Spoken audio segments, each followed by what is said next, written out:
Good evening, everyone. Welcome to the City Council meeting this evening.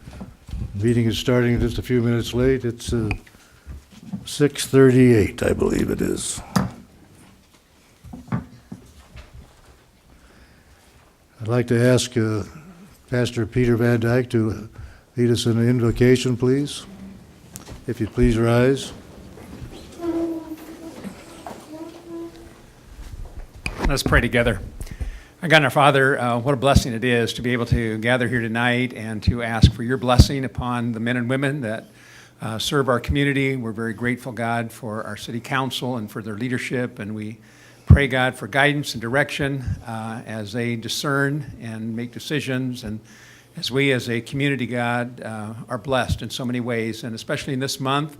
We're mindful of our veterans, and next week, as we would, or a couple of weeks, we'd celebrate Veterans Day. We thank you for the many in our community and how that will be honored. They will be honored here as well. And then in this Thanksgiving season, we recognize that we have been blessed in so many ways, and we want to give you thanks for that. And so for tonight, may you bless all that is said and done. May it be to your glory. We pray this in your name.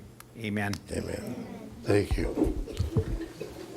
If you would remain standing, please. I'm going to ask Mr. Ted Horton if he would lead us in the flag salute tonight, please. Ready, begin. I pledge allegiance to the flag of the United States of America and to the republic for which it stands, one nation, under God, indivisible, with liberty and justice for all. Thank you.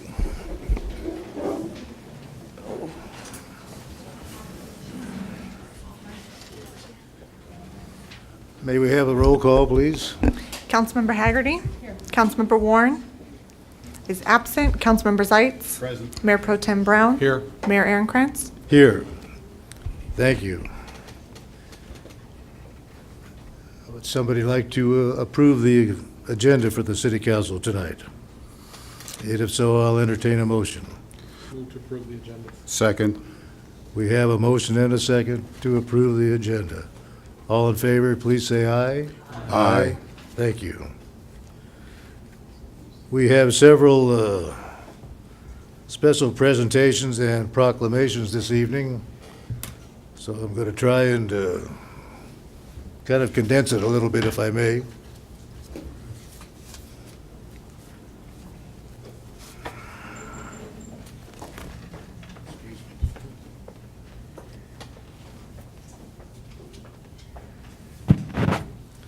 First presentation is to AMR Medical Response for the great work that they did in the interim, that we were having a little problem getting things done with our fire department. So is there somebody here that's going to come up and accept this proclamation?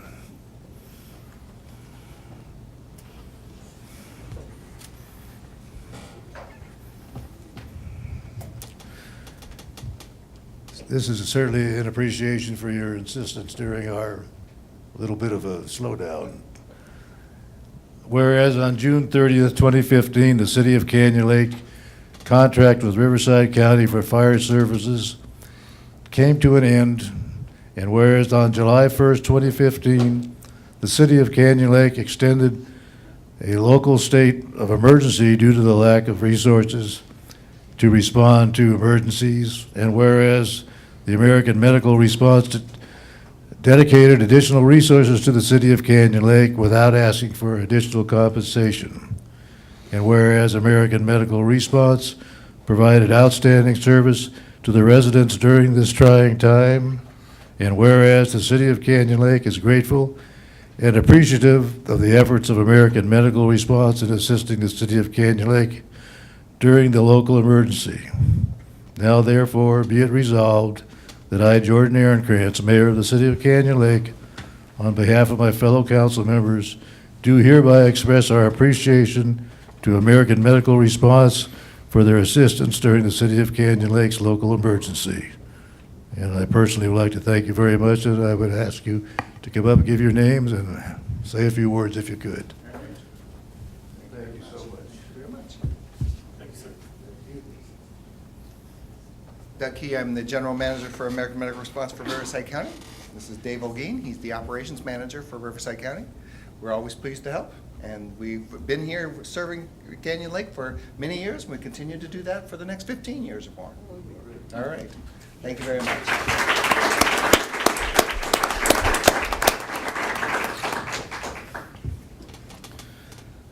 Now we have several proclamations to hand out, and I'm going to see if I can condense it just a little bit. The Canyon Lake Chamber of Commerce held its annual Miss Canyon Lake Scholarship Pageant on August the 29th. And the pageant brings, excuse me, I'm sorry. The pageant brings young ladies from around the city to participate in a pageant that is based on many facets of life.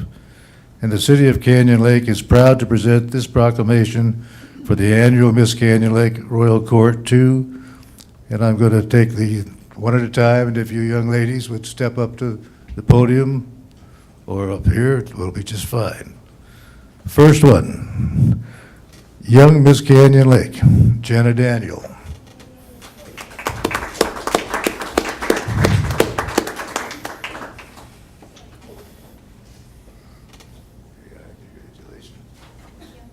You want to just stand over here? I think you, and we'll have a line up here.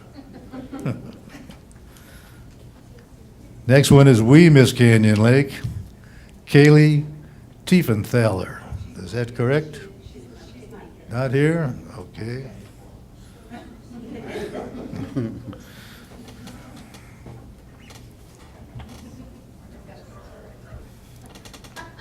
Then we have Miss Teen Talent. Again? Jenna Daniel? Well, then, thank you. You should have just stayed up here. Thank you. That's one for each hand now. Miss Teen Canyon Lake, Caitlin Macias.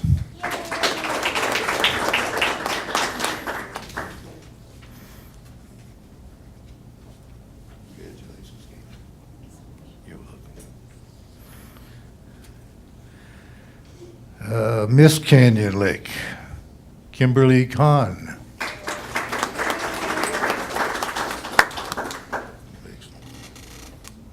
That's correct. Thank you. Young Miss Talent, Portia Dodd.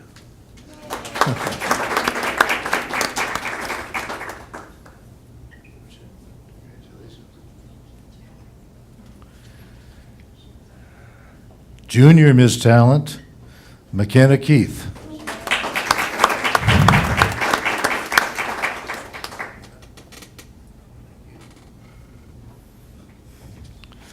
Little Miss Canyon Lake, Amy Bassett.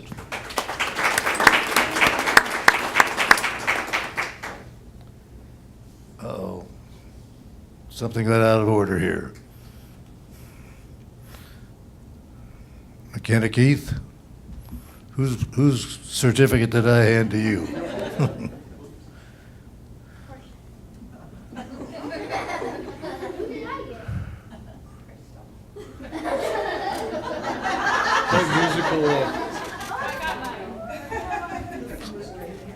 Oh, now we're having fun.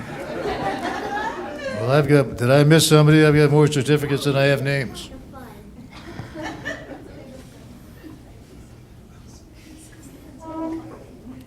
Amy Bassett. This is you. Pardon me?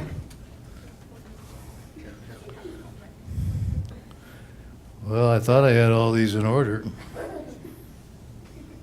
I don't even have this name. Somebody else says. McKenna Keith, that's you. The name is correct, whether this is right or not. Let's look at it. Crystal Hauser? Well, I'm doing pretty good then. Did I miss anybody? Everybody has one except one has two. Well, if we can get a picture of the royal court. Yeah, we went in there. Well,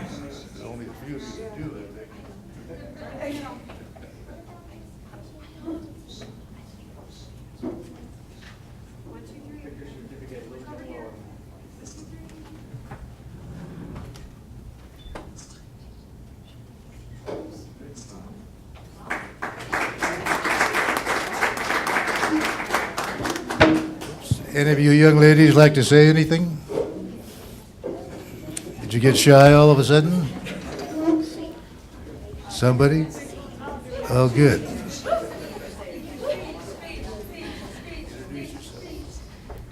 So I'm Kimberly. I'm Miss Canyon Lake for 2015. I just want to say that's an honor for a group of girls, an honor for me to stand as a role model to them and serve our community here at Canyon Lake. And we're having a lot of fun so far this year. So yeah. Mr. Mayor, may I comment real quick before they leave? This pageant is very important, I think, to the community. And we have a person out there that doesn't get a certificate, but Coco Morrison, is this your 5th year doing this? Yeah. She's been involved since 1999. The chamber had a hiatus on the pageant, and then when it came back again, she's been a director in it. Coco Morrison, thank you very much. And Janelle Basham, her co-director back there, thank you for doing this for the community.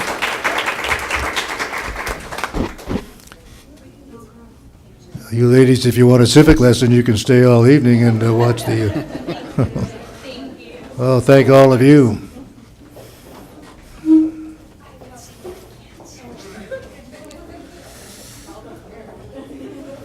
It's either us or the voice. I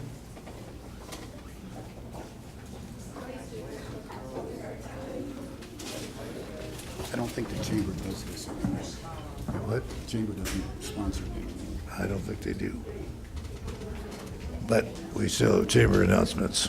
No, you had said it's sponsored by the chamber when you read the thing. I did? Oh, that's what it said. I just read. Okay. It's a... Check. Next item on the list is Chamber of Commerce announcements, and I see the president of the chamber is here. Mr. Randall, would you please come up and let us know what's going on?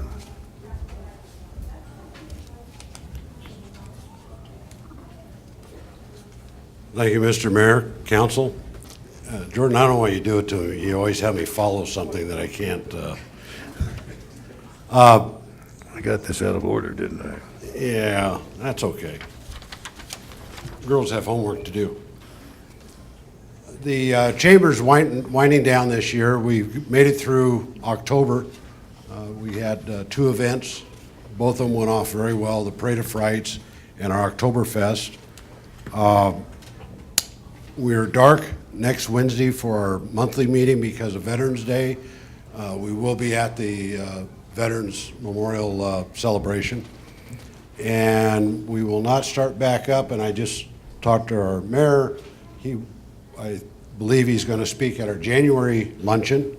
Our luncheons are now held down here, and it'll be catered between Pepe's, or I beg your pardon, between the Sports Stop and the Cup Above.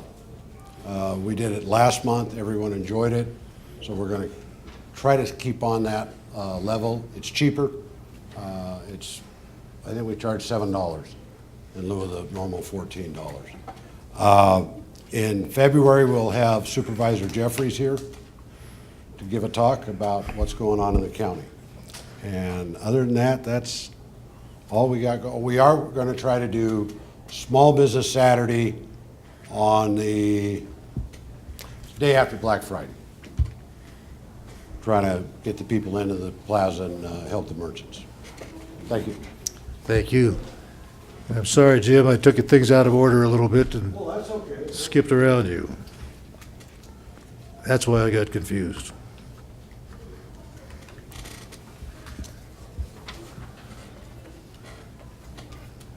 Next order of business is public comments for items that are not on the agenda. Would one of you young ladies like to read the rules and regulations on these items? Sure. Any person wishing to address the city council on any matter within the jurisdiction of the city, whether or not it appears on this agenda, is asked to complete a speaker request form available on the back counter. The completed form is to be submitted to the city clerk prior to an individual being heard by the city council. The city council has adopted a time limitation of 3 minutes per person. If you are commenting on an agenda item, your comment will be heard at the time that particular item is scheduled on the agenda. Please note that if you are addressing the council on items not on the agenda, the Brown Act does not allow discussion of such items. Therefore, the city council may do one of the following: refer the matter to staff, ask for additional information, or request a report back, or give a very limited factual response. Thank you. Do we have any speakers? The first one we have is Nancy Horton.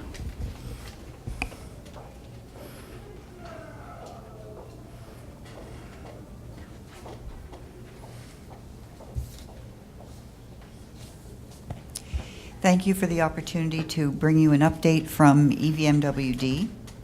There are some rebate updates that are changes from the program as it has been functioning, partly because it was so wildly successful that the money ran out.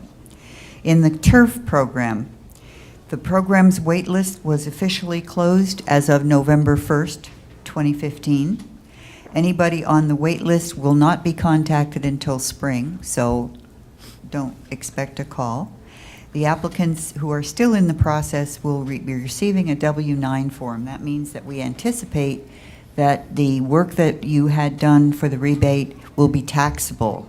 So before you finish closing out your turf reduction, you will sign a W-9. It isn't for sure that that W-9 is going to go to the state, but that's being done as a precaution. Toilets. Currently, the rebate is $100 for a 1.28 gallon per flush toilet, but it's changing to on November 11th to $40, and the toilet must be a 1.08 gallon per flush or less. Rotating sprinkler nozzles. Currently, the rebate is $4 per nozzle with a minimum purchase of $15. As of November 11th, the rebate will be $2 per nozzle with a minimum purchase of $30. But the good news is rain barrels didn't change. So if you are thinking about purchasing a rain barrel, you can pretty much get one, I think, at Home Depot or Lowe's for around $75. You can get a rebate for up to 4 to a maximum rebate of $300. That has not changed. As of November 11th, there's a new possibility. Some people don't want to put rain barrels everywhere, and they want a cistern that will cover 200 gallons or more. If you purchase such a cistern and put it into effect, you can get a $300 rebate for that cistern, and that's new.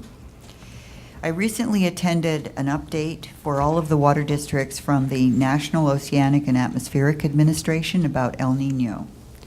This is predicted to be a strong El Nino similar to 1998. The rain will be starting heavily in Southern California. Gradually, it will reach Central California over December, January, with finally later storms in Northern California. So if you've been following the news, you mean that this isn't so good. The snowpack is not going to be what we need it to be. That is what the prediction is. But the most important thing to remember from all of the weather forecasts and everything you hear is that one El Nino year will not end our drought. We are still in a drought. It took 4 years to get here. It's going to take several years to get out of it. And conservation is going to be the way that we survive in Southern California. So we've done a great job in our district. If you saw the latest results that were in the paper this week, our district is a little bit ahead of the game as to where we're supposed to be. We're supposed to be at 28%, and we've got a consolidated over 4 months of 26%, so we're in good shape. We need people to keep on conserving, because if you saw, there were 4 districts that have been fined by the state $60,000 for not coming anywhere close to what they were expected to conserve. So yay for the people in our water district. Keep on doing such a great job, and we will not have any shortages. The district is looking under every rock for new water sources so that we won't be dependent on the imported water from Metropolitan, which is only going to go up in price. So there'll be some more information on that coming, and I will share that with you at a later date. Thank you. Thank you. And Barry Talbot.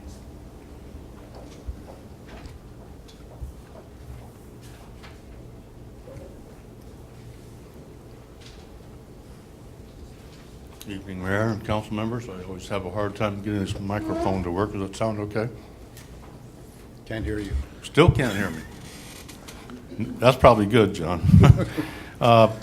First of all, I'd like to compliment the Fire Startup Committee. I think they've been making a lot of progress. They've been doing it on a timely basis, and I feel they have a sense of urgency that gives me some confidence that with the Lord helping us, we'll be able to have a fire station sometime between now and the next election in November of next year. So compliments to Fire Startup Committee.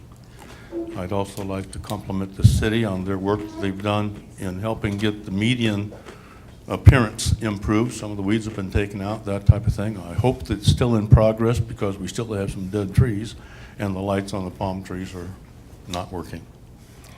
But I would like to address the council's code of conduct. I'd like to express my deep concern that the council's failure to enforce their code of conduct has put the city in a perilous position. Such failure allows rogue council members to violate that code with impunity. It may be appropriate to include a section in the code that outlines punitive actions that may be used against those who willfully violate the code. Thank you. Thank you. Do we have any other speakers? John Guzman. Good evening. Good evening, Mr. Mayor and distinguished council members. I didn't see my illustrious leader, Nancy Carroll, with the Emergency Preparedness Committee out in the audience. So I'm going to stand up here and announce tomorrow's meeting, tomorrow night, 6:30, here in the multipurpose room.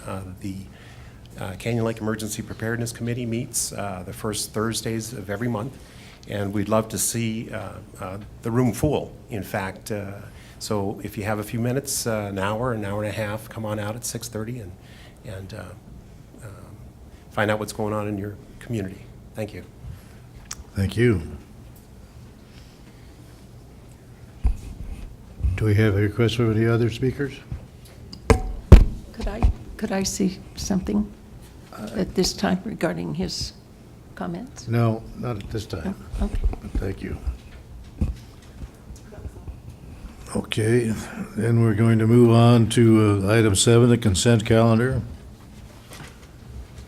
And all items listed on the consent agenda are considered to be routine matters, and I think you know the rest of the paragraph. So is there any items that any of the council would like to pull?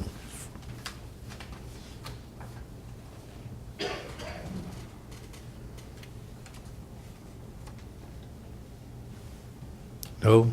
No? Okay, well, this is getting easier. Then I'll entertain a motion to approve the consent calendar. Mr. Mayor, move approval of the consent calendar, 7.1, waiver of reading in full of all ordinances by title only, and 7.2, approval of the minutes of September 15th, October the 5th, and October the 7th, which are 7.21, 7.22, and 7.23. Second. 7.3? Oh, 7.3, yes. You're including The 7.3? adoption of resolution of the claims and demands for the city. Okay, so we have a motion and a second. I believe we need a roll call vote for this. Correct. Councilmember Haggerty? Yes. Councilmember Warren will be marked as absent. Councilmember Zeitz? Aye. Mayor Pro Tem Brown? Yes. Mayor Aaronkrantz? Yes. It's approved 4-0-1 with Warren absent. Okay, item 8, there are no pulled consent calendar items. Moving on to item 9, schedule of future events. I don't think there's anything there that needs discussion unless anybody wants to comment. I'd like to know, did we ever resolve on a date for the planning? For the what? And we do need to do that. two ordinances that are time-sensitive. But we don't know at this point what day that's going to be. I can tell you what you need to do. We need to have a draft of your cell tower ordinance revised as urgency on the December agenda. And we need to have an initial draft or at least discussion of your marijuana dispensary cultivation and mobile dispensary ban rewording, at least begin in December so that it can be adopted before and in place before March 1st. Right, we were just waiting to finalize the availability. Right now, it looks like we can't do it on the 10th or the afternoon of the 19th, but we can set a date. We're just waiting to know when you're available. Me? Well, if it's my afternoon on the 19th, that's the Correct. problem. It can be after 3 o'clock, 3:30. I'm not sure I can be here. Oh, Because I have to go out of town on the 18th. Okay. This will be for the planning committee? just for the planning, it's for Tim and myself. Mhm. Yeah, the RTA is from 2 to 3, and I can be back, so, okay. I'd just like to know what it is. So, you know, I don't have anything scheduled that's precluding me except for probably the 19th. How about next week? I could do it, just to throw items out, so we have some time. The 16th, What day of the week is that? I'm sorry, Monday, November 16th, Okay. Tuesday, November 17th. I hate to do Fridays, but then that's hard on you. And the following week, the 23rd or 24th. Are you out that week? Okay. Does that give enough time Let's to see get what else stuff we on the could do. calendar on the 23rd and 24th to get it on to December? Yeah, The 23rd and 24th, I know that week. Okay. so we need to have the agenda 16th done and the week before, 17th are right? good for me. Fine with me. Either 16th and 17th are both okay. How about Monday, the 16th? Does that work? Okay. We're open on, Tim and I are both on. What time is good for you? I don't care whether it's morning or afternoon. Morning? I Morning? prefer morning. Yeah, okay, 9, 10, 8? 9 o'clock. Isn't that 8 difficult sucks. for you? 8 sucks, but I'll do it if you Well, guys want to. No, we don't want How about 9 or 10? to. Whatever's convenient for you. 9:30. 9:30, sounds good. Split the So- difference. So planning committee will be held on November 16th at 9:30 a.m. here in the council chambers. And you're going to get draft ordinances and backup materials, let's see, next week. Okay, Okay. All right. Thank you.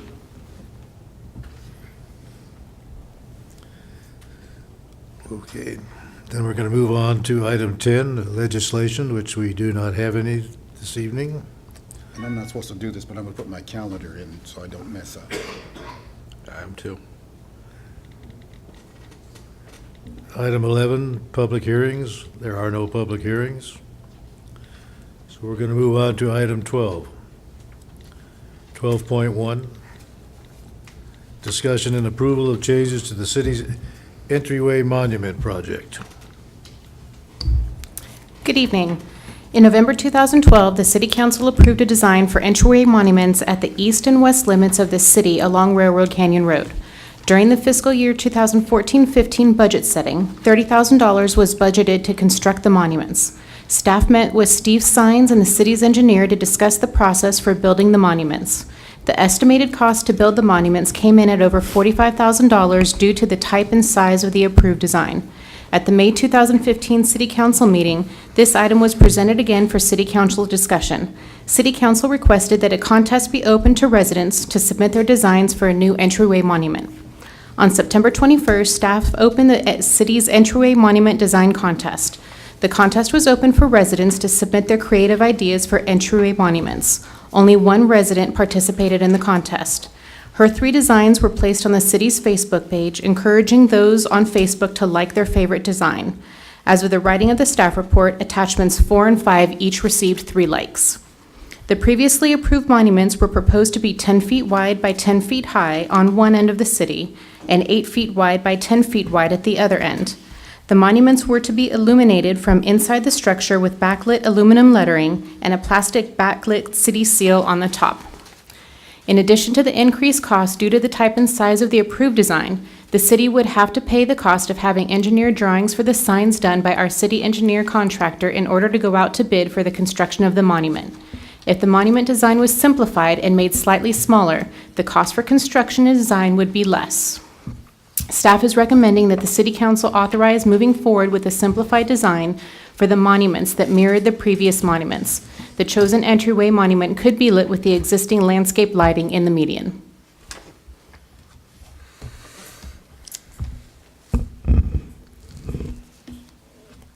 Any questions from the city council? I'm not Yes. sure I understand your recommendation. What is it again? The designs are included on page 48, 49, 50, and 51 of the agenda packet. Each one of these designs could be put on that same similar type of low wall with lighting shining up at it. So we need the city council to take a look at these designs and decide which one you think we should move forward with. So you have no recommendation then? No, we did do the contest. We had the 3 entries. We put them up on Facebook for community input, and it would be up to the council. There wasn't too much interest in this, was there? One person, and 6 people bothered to comment on Facebook. 6 friends got to do it. Probably. I wanted to ask a question. Are we replacing the monument we have now for some particular reason? When we widened the road and redid the medians, the monuments were taken down. And this would be putting a monument out there. Right now, there is no monument. What did they do with one they took down? It was like a retaining wall style. It was just a block Was wall. it like that? So that was removed when they were doing construction. This is the one that was removed, Correct. Yes. It was destroyed. and they destroyed it. Right. Okay. As far as I'm concerned, and maybe I'm frugal, but I just cannot see spending at this point. I think we need a fire department more than we need a fancy monument. I just don't see spending a lot of money. I think the simplest, least expensive thing we could get right now is the way we should go. I mean, I love the sign that this woman, what's her name, Sherry Schiffion, I probably murdered that. It's beautiful, but Canyon Lake is not worthy of it. At this point, we don't have the money, we're worthy of it, we just don't have the money to pay for it. Which one are you talking about? All 3 of them? Pardon me? Apparently any of them at this time. Any of them?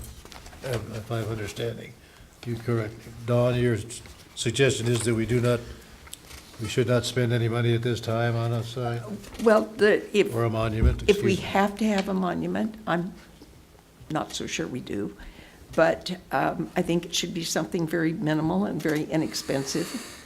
And I don't know what that would be to replace a like to this one. Do you have any idea what that would cost? Each one of these design concepts could be placed on just a block wall type, such as that, with lighting from our existing landscape lighting shining up at it. Each one of these, the materials can be adjusted to bring the cost down. So it's really just a design concept that we would go out to bid for the various materials that Because would there's be. no estimate of cost on these, so. Correct, right, they're just design concepts. Yeah. Tim, well- did you have something? Well, my main concern would be none of these designs show the city logo or Yeah, they do. the city of Canyon Lake.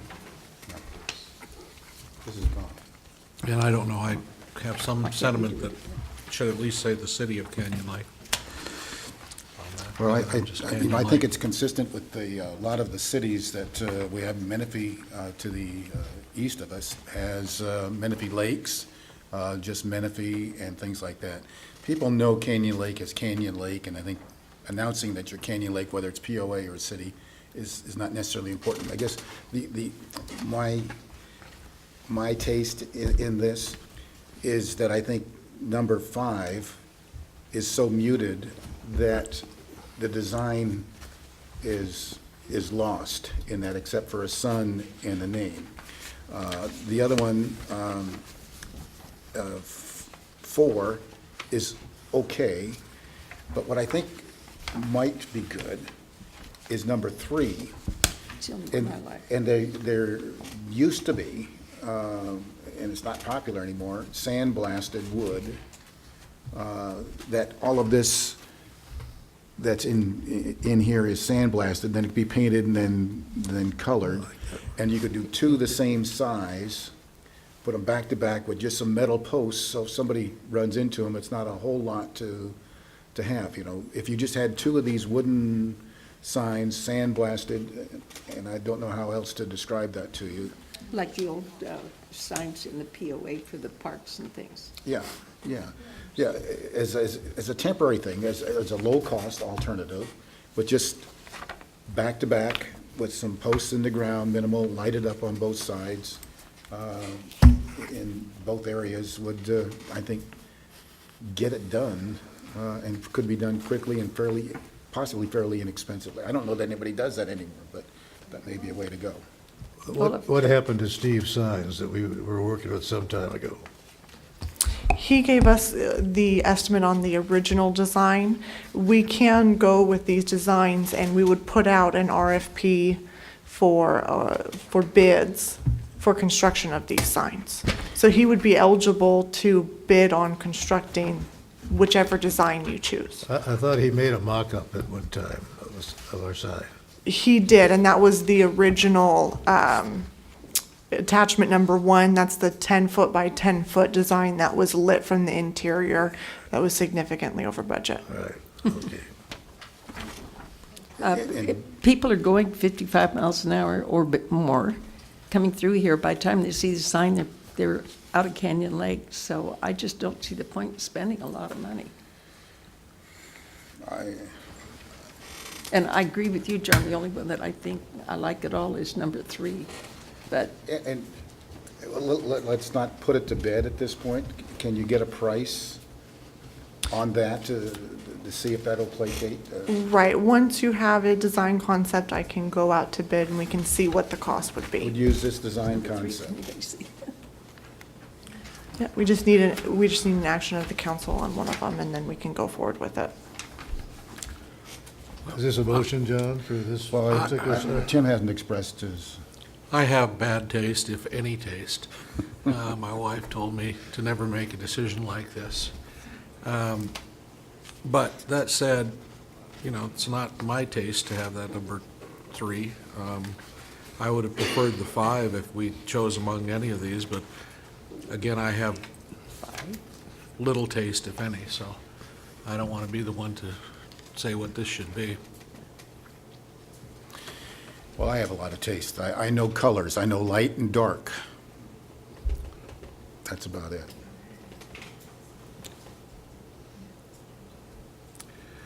Well, we have a suggestion from Don. People out in the audience don't know what we're talking about, do you? You have it? Okay. Right, and we do have a public speaker for this item. So do you want to continue this, get an RFP? Well, I would make a motion that, that attachment number 3. Oh, okay. I'm sorry. Jordan, would you like? We have a speaker? Yes, we do. Oh, I'm sorry, thank you. Okay, Barry Talbot.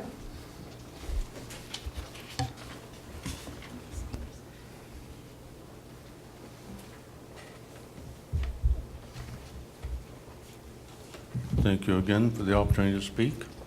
And I once again kind of agree with Don, except I'm only agreeing that I think we ought to delay the decision. I think it's an important decision. I think the monuments are very important to our community. It was in 2011 or 2012, 1911 before my time, but 2012. And the design was made to go along with our median, and it fits the median well. I think the monuments are very important. They set a visual image for the city.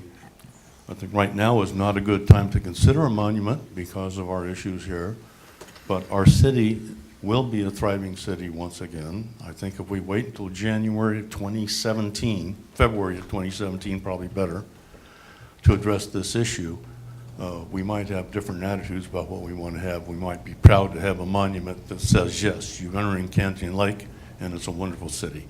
And the city is important too, I think, to have that on symbol. I also want to suggest that for an additional $15,000 that's mentioned in here, that's a total of 10 cents a year for each of our citizens, 10 cents a year for each of our citizens for the next 20 years. So I think probably our citizens might be able to afford that. Thank you. Thank you. Any other speakers? Okay. Sorry, I didn't hear you say there was a speaker. Mr. Mayor, I'd like to make a motion and see if it passes, that we take item number 3 as a design concept, see what we can do in a sandblasted or reduced cost. You could do it in foam or whatever, reduced cost sign to be put there, and come back with us with that the next available meeting to let us know what that reduced cost could be. We have a motion to look into attachment number 3 for a possible sign for our fair city. Do I hear a second for that?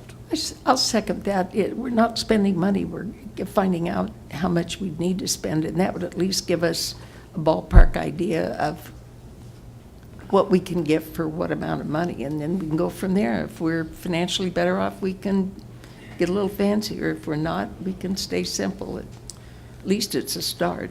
So the motion is to investigate the cost of perhaps this Yes. this sign of attachment number 3. Everybody understand the motion? Tim? You taste it? No. Well, talk about taste, at least us guys, we coordinated, all did brown tonight. Did you guys notice that, how we did coordinated? Well, that's our leader, Mr. Brown. Okay, we have a motion and a second. All in favor, please say aye. Aye. Opposed? Thank you. I'm going to No abstain. offense, Tom, but you didn't get the memo, did you? I'm sorry? I'm abstaining. I don't particularly like it, and plus I'm, just have bad taste. I should not be a part of this decision. Okay, Okay, so that is approved 3-1-1 with Brown abstaining and Warren absent.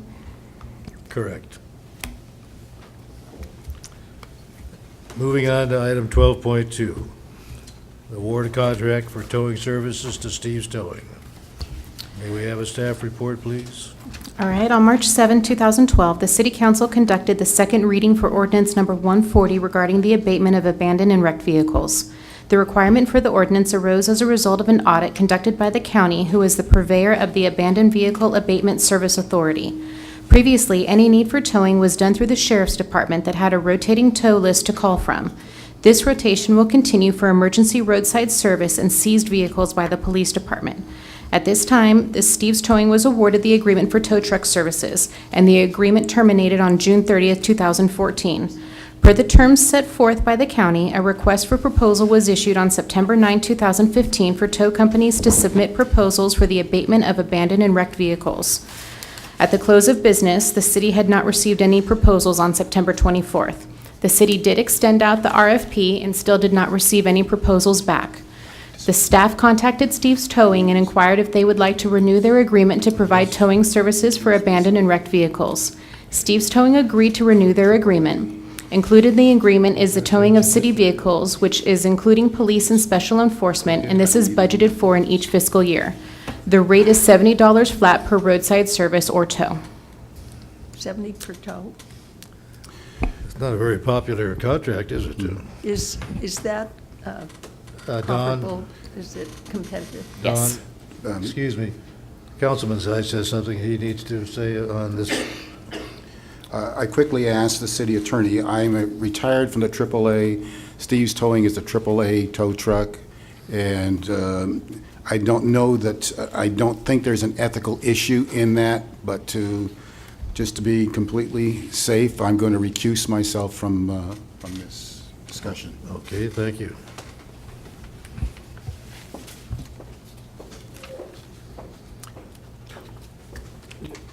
Can you clarify again for me what happens when an abandoned vehicle is towed away? So can I. When there's an abandoned vehicle in public view, our code enforcement officers make contact with the property owner where the abandoned vehicle is sitting and the vehicle owner that's registered through the DMV.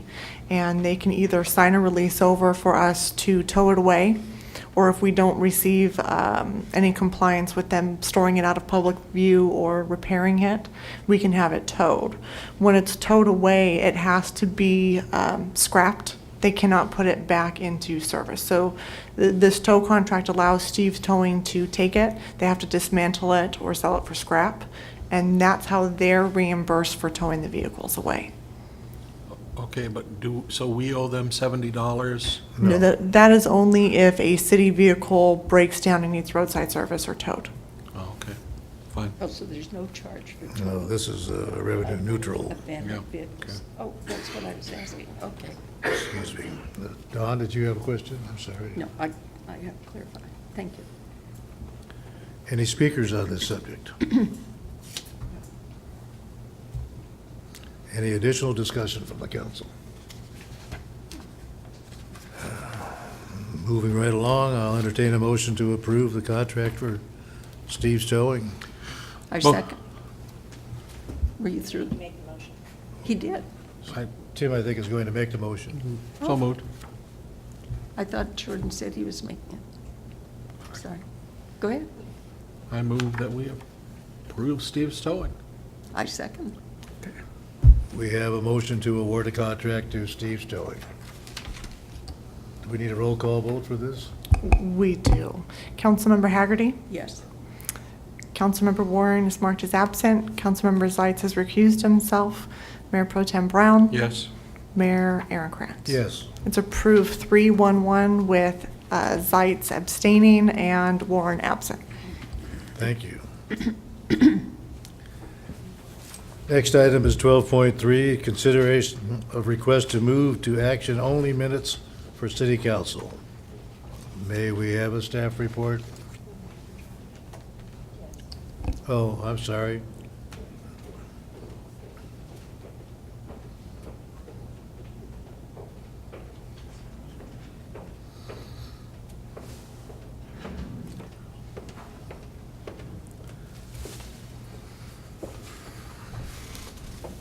Motion carried to have Steve's Towing do the contract once again. And now we're on item 12.3, and we are going to get a staff report at this time. Okay, this item is to request to allow the city clerk's department to begin preparing action-only minutes. Action-only minutes include the motion, who made the motion and second, and the vote for each item on the agenda. It does not include comments or discussion of any kind. Some cities use a type of modified action minutes, which are minutes that include a list of speakers on any given topic and a brief list of items that were spoken about during non-agendized public comment, the motions, who made the motion and second, and the outcome of the vote on each item.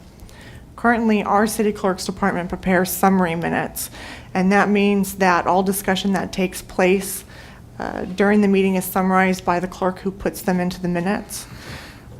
This leaves the interpretation of the comments or conversations up to the individual preparing the minutes, and it takes a significant amount of time to prepare. The request to move to action-only minutes is being presented because the city currently records all council and committee meetings with either audio and video or one or the other. And people can be referred back to those recordings for discussion on any particular item. So this is a more accurate representation of what occurred at the meeting than a summary in the minutes would be.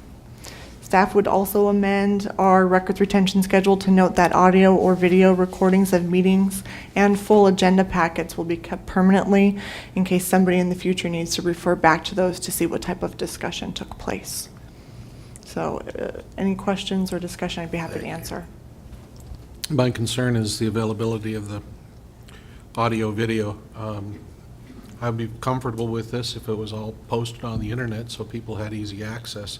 Short of that, you know, I don't, you know, it's easier for people to take a look at a book than it is to go through that kind of thing, and especially if they have to drive in here and get a copy and all of that nonsense. So are we in a position where we can have this stuff posted on the internet? We are, and that is something that staff is working on. We've just gotten to the point now, and that'll be in another staff report, where we're going to be replaying recorded meetings on our PEG channel. But we are working on getting them onto our website as well. It's just the staff time to upload them all and label them. Well, what's going to, as far as I'm concerned, if we're doing away with the minutes, we need to make sure that we have those audios or videos easily available to people. So I guess my recommendation is that we wait on this until we're able to make sure that we're able to post those, post the minutes. You're not doing away with written minutes. You're choosing a form of written minutes. You're required to have minutes. You don't Right. have to transcribe the recordings, but I think the city manager is giving you a choice of the type of minutes. Many cities have gone to action minutes, at least for a trial period, because they're quicker and easier to prepare. Others have gone to a sort of hybrid. But my concern is, maybe I'm not getting it across, somebody wants to know what happened at the meetings, action minutes is not going to give them a good idea of what happened in discussion. Right. And if they don't have easy availability to see what happened, listen to themselves, fast forward through it, it doesn't give them as much visibility as I would like to see them have. And I'm hoping that we can get to the place where we can put this stuff online so people, so that we can do action minutes and, refer people to the audio or the visual online. But anyway, my sentiment is you can do it the way you want, and do it the way they were doing it until we can make sure people have relatively easy access to what really was said and done.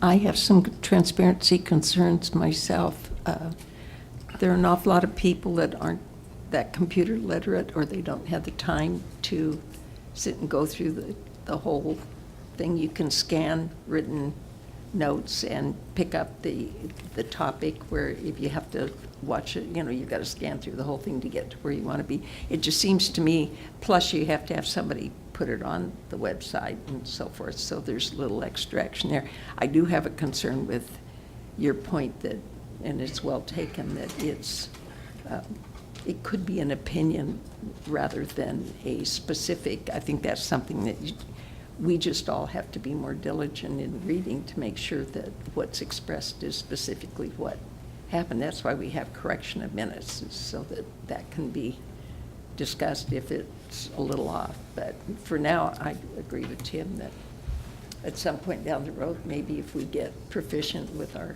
website, that it could be done. But it kind of sticks in my craw a little bit about transparency. It starts sounding like there's less and less information. Any other comments from the council? Just a quick one. I think something that you said isn't something that I believe would happen. You said somebody's going to have to transcribe it. If you're going to put it on the computer, it will be a audio-visual thing, not a transcribed Word document. And so nobody's going to be transcribing. That's the wrong, that was a non-techie saying transcribe. Okay, I just wanted to clarify that. You need to talk into the microphone, everyone, please. And turn it on. Yeah. Well, uploading it is not time-consuming. It's significantly less time than preparing summary minutes. Right. Again, I would be comfortable, I would vote for this if we had those things online so that people could get to it. I would say that we would be able to put future meetings that would not have summary minutes online immediately. It's going to be creating the pages for the recordings in the past. That's going to take a significant amount of staff time to put up. Anybody? Can't we start from But we could. now and everything else is in the archives and in a Yes, we could. Word document? We'll get Yeah. back to additional comments. Is there any speakers from the audience in regards to this? Not on this item. Okay, well, now then we can continue with the council comments. I think it's a great, we have a small staff, and for them to spend the time with a summary is not important, especially when you have the technology today. And then people, with what Mayor Pro Tem Brown wants, I think is totally appropriate, that you can go back and listen to what took place and not read and hear what's going on or see it. You know, the special meeting may not be televised or whatever. And we're going to get to it in the future. The same thing with committee meetings. It's so people can get to these things and hear what was said if they want to. So I'm all for the action items, and to go from here forward with that and not try and bring everything back into that area. Are we discussing the issue of televising? That Not is yet, not another yet. agenda item. Yes, No, it's that- on this agenda, That's though. another item. So, but, you know, part of what we're talking about here deals with that issue too. You know, they're kind of interrelated in a way, at least the way I'm looking at them. Would it be possible to hold this discussion until we're finished that discussion? Does that make sense? We can take them out of order and just go into the other agenda item now, if that's what the council would like, and then, Yeah, Because if we agree to record things, we're obviously going to be putting them someplace for people to get to them, i.e. the internet. So it kind of answers this question in relationship to that. So if we could hold off this until we've had that discussion, I think would be, you can also take action on this where you approve it on the condition that audio or video recordings are available online. okay, well, I'm comfortable with that, but I think that was the point I was trying to make. I would move that we authorize the city manager, city clerk, to use action minutes in the future, including this meeting, and that the video and audio be placed in the internet, on our internet site. And that would be for council and committee meetings? Sure. Yep. Yes. So do we take 12.6 and finish it then? okay. Well, we have a Second. motion, okay. Any meeting we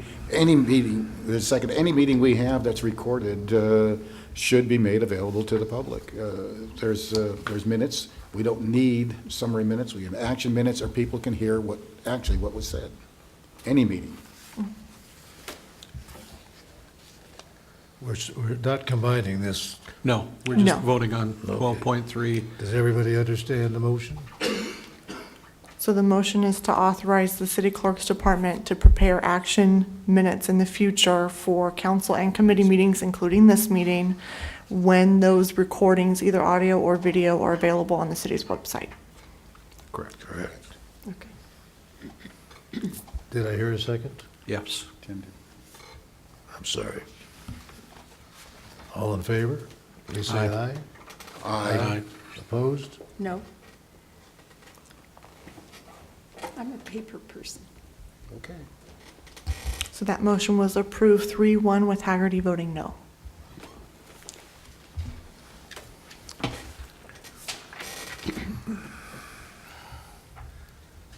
Next one should be quick and easy, 12.4. Consideration of request to close City Hall to the public between noon on December 23rd and January 1st. Do we need a staff report on this? No. No. No. Okay, I thought makes it the was- night I told you shorter. it'd be quick. Yeah. Any questions from the council? What fails by no motion? Pardon me? There's no motion, it fails. Just kidding. Any discussion? Any speakers? Any- No, not on this item. Any additional discussion? We have a motion. I move that we agree to close City Hall to the public between noon on December 23rd and January 1st. That's noon of January 1st. Do I hear a second? January 1st. And the full day of January. Full day of January 1st. Okay. Second. We have a motion and a second. All in favor, please say aye. Aye. Opposed? Thank you. And that motion was approved 401 with Warren absent. Moving on to 12.5. Approve resolution number 2015-36, rescinding resolution number 9022 as previously amended and adopting rules of procedure for council meetings and related functions and activities. We probably do need a staff report. So this is the city council decorum resolution that was presented at the last meeting. The changes suggested at the last meeting were included, and this also went to the November 3rd Administration and Finance Committee meeting for additional discussion, specifically regarding the scope of that committee. The scope that was proposed and included in this revised version was approved by the committee. The Admin and Finance Committee also indicated that they would like to include an appointment of 3 members of the public to that committee. The request of the committee to include additional committee members was not included in the changes presented to the council due to the request being approved by and coming from that committee after the agenda was published. The code of conduct attachment that is referenced in the staff report is being amended, and in the resolution as an exhibit under section 4.7 was left out of the agenda packet this time, but was in the previous agenda. And I've provided all of the council members copies here on the dais, and there are additional copies for the public on the back. If there's any questions, I'd be happy to answer them. Council members, I'm surrounded by 2 of them that probably have suggested some of this. Well, I still have some concerns. And we start off with page 52, number 2, is order of business.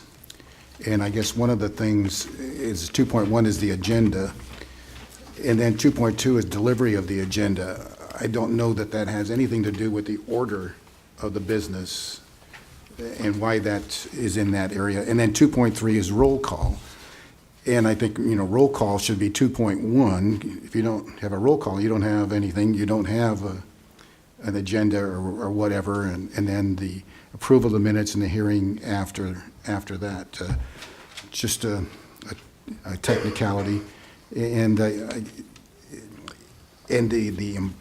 truly important thing is stuck down at 2.9, and she put that there just so they wouldn't have to change things, but changing numbers and stuff, I hate Word, but is not that difficult. And I would do this in Excel, so I wouldn't have to worry about it. But that if we're doing order of business, the closed session reporting shouldn't be at the end of that. It's an important item, so much so that in the Brown Act it talks about that at the next meeting you have to do it at that meeting or the very first part of the next meeting, and I just think it needs to be up a little bit higher. Want me to move on? The order of business, the items are not necessarily in the order they are on the city council agenda. For example, the item 2.8, that's not necessarily an item on the agenda. It's just part of the regulations for setting the agenda. Neither is 2.2.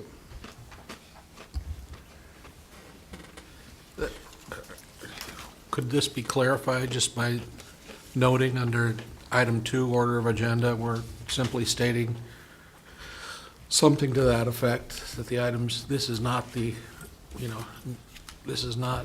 prescribing a order in which meetings be held, but simply is describing the, Right, in 2.1.1, it just describes that the order of the business of each meeting is as contained in the agenda prepared by the city clerk, and we removed the specific order out of that from last time. but I think the confusions, or at least what I'm hearing, is that in this resolution, we've got item 1 and item 2, and it's called order of business, and they've got 2.1, 2.2, 2.3. I don't believe it's your intent to say that that's the order in which business will be transacted. Let's change the title of the section. Good Okay. idea. That'd be What fine. would you like to change it to?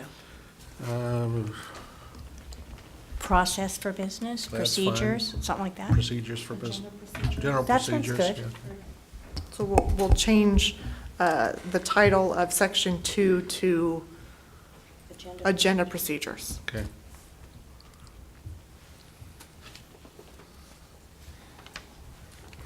And in order to facilitate this discussion, and as a gift to you for the holidays, worth under $50, each of you will find a copy of the Brown Act at your place. Gee, so that thank you can so follow along. much.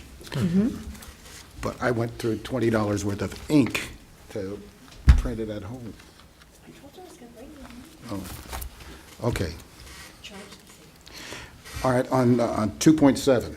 Remind me to give you a lump of coal for your Christmas gift. I'm going to give you a new one on January 1st. Oh, okay. Okay. It's okay. You won't be the only coal giver.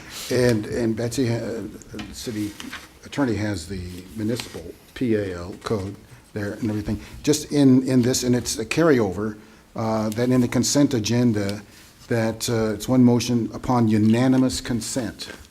That means if somebody doesn't vote yes to that, the consent agenda is not approved, even though it's 4-1. That item would be pulled. Well, that's, I agree that if somebody doesn't agree with something, you should pull that item and then rectify that situation. But I really don't know what unanimous consent means in that. I think it could be deleted and it still would work. If somebody said they have a problem, then pull the item and. Why don't we say, all items may be approved by one blanket motion unless removed from the consent agenda, and then the next sentences describe that. Prior to the consent agenda, any council may request that the item be withdrawn from the consent agenda for separate consideration. Does that work? I have no clue what you said, but I'll go along with it. Worked for me. What, okay. Yes. Yes, I agree with what you Okay. said, yeah. Replace the words upon unanimous consent Kristen needs without to know. discussion with the word unless, and make it a small p. Kristen, you know what she's doing? Yeah, that makes sense. It does. Let me read it to you. I'm curious, Councilman Zeiss, is there something that you could identify that has caused these problems? These things need to be cleaned up? I mean, is there something, Well, is there procedurally that we're not doing correctly? yes, that's, there's things that we aren't doing at this point that we say that we're going to do. All I want to do is make this way. This is also something that the council has said needs to be done. I agree. This is part of our strategic plan, was to get this accomplished. As I recall, is that not correct? I agree that creating ambiguity is never a good thing. The cleaner we can make this, the better we are. We are. Let's read the sentence. Well, I didn't realize that it was ambiguous, but perhaps it is. All items may be approved by one blanket motion unless, prior to or following a review of the consent agenda, okay, take out the words by the city manager. Any council member may request that any item be withdrawn from the consent agenda for separate consideration. That's fine. Council member requests. I just fixed up the grammar. That's fine. And that would be if a council member was going to vote no or needed separate consideration, but if they wanted to abstain, that is specifically addressed here, that they can continue with it with an abstention. Right. Well, and one of the things is, some people believe, and I don't think it's necessary, that if you weren't at that meeting, you can't vote for the minutes. You have to abstain, and I don't think that's necessarily true. It is generally true unless you have listened to the tape of the meeting, or the digital recording of the meeting. Sorry. Old language, but you get the idea. Okay, so, Is that good? okay.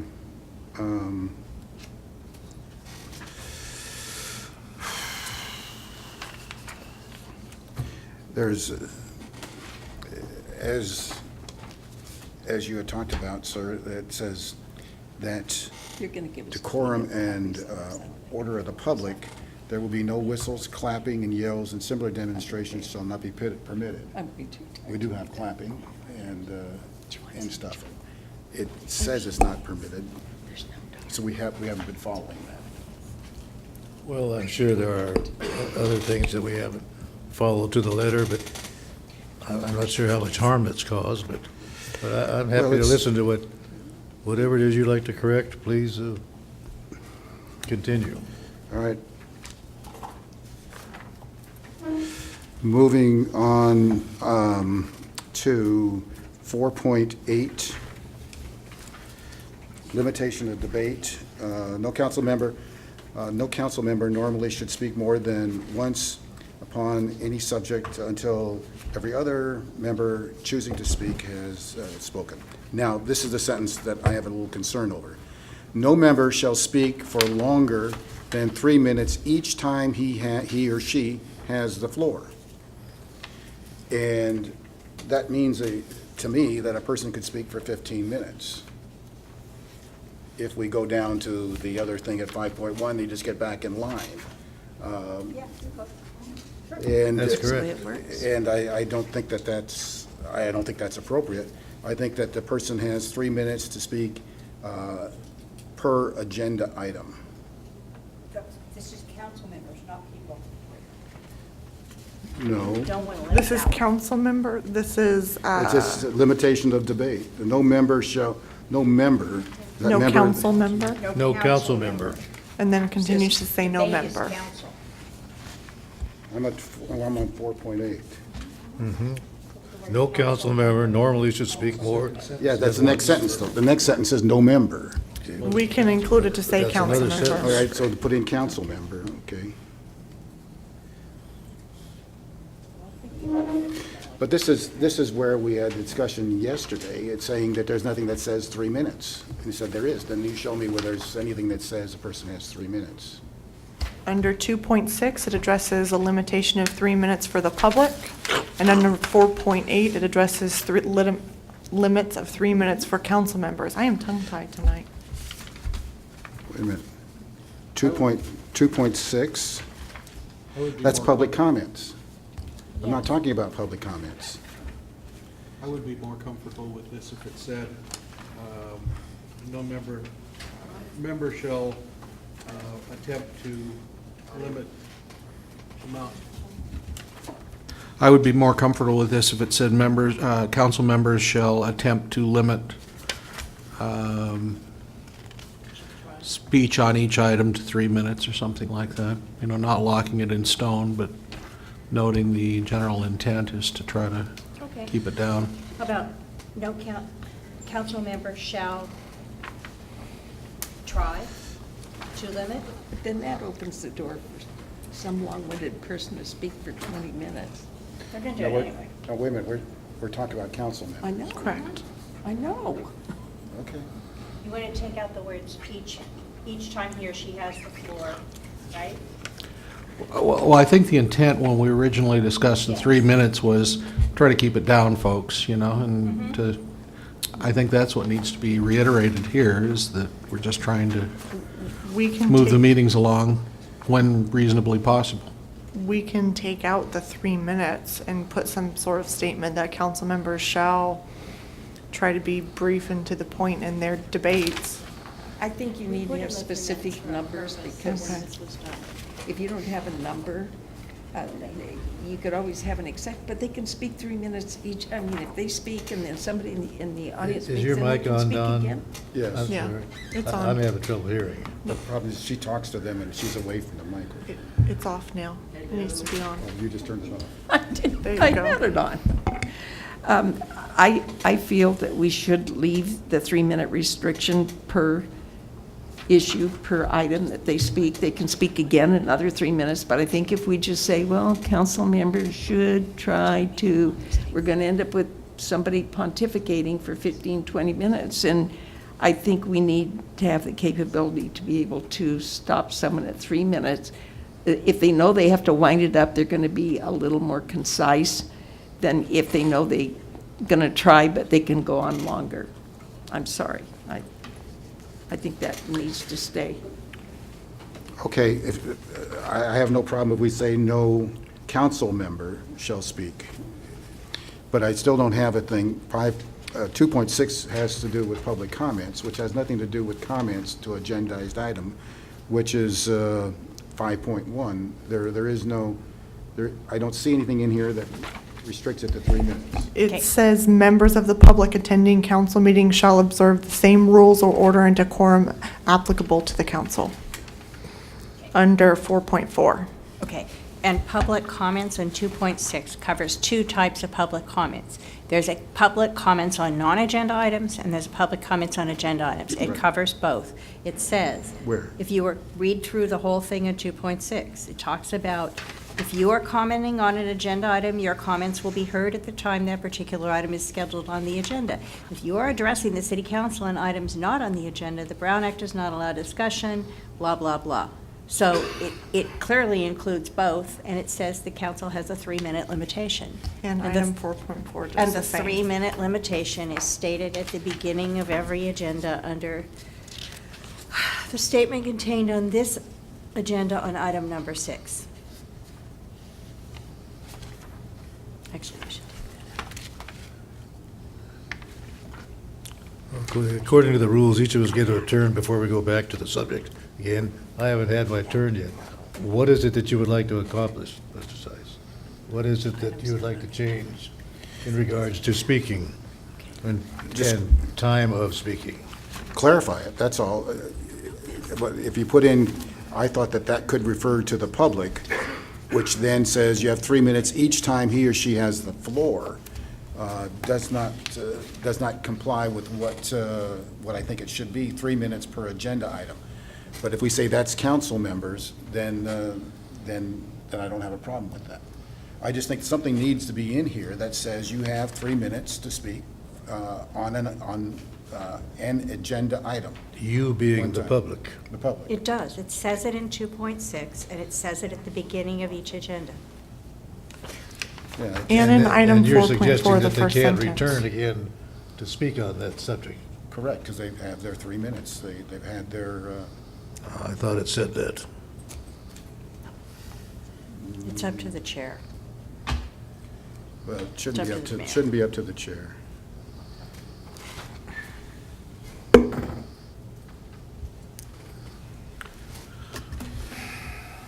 So what about hearing? Yeah. I don't think we've heard anything from the public Well, we haven't finished yet. on this subject. You have 2 minutes. You get 3, Joe. I'm not going to ask you to fill out a speaker request form, Mr. Guzman. Would you like one? No, it's all right. Mr. Mayor, distinguished council members, as an individual that comes up and likes to say a few words, I think it should be left up to the chair.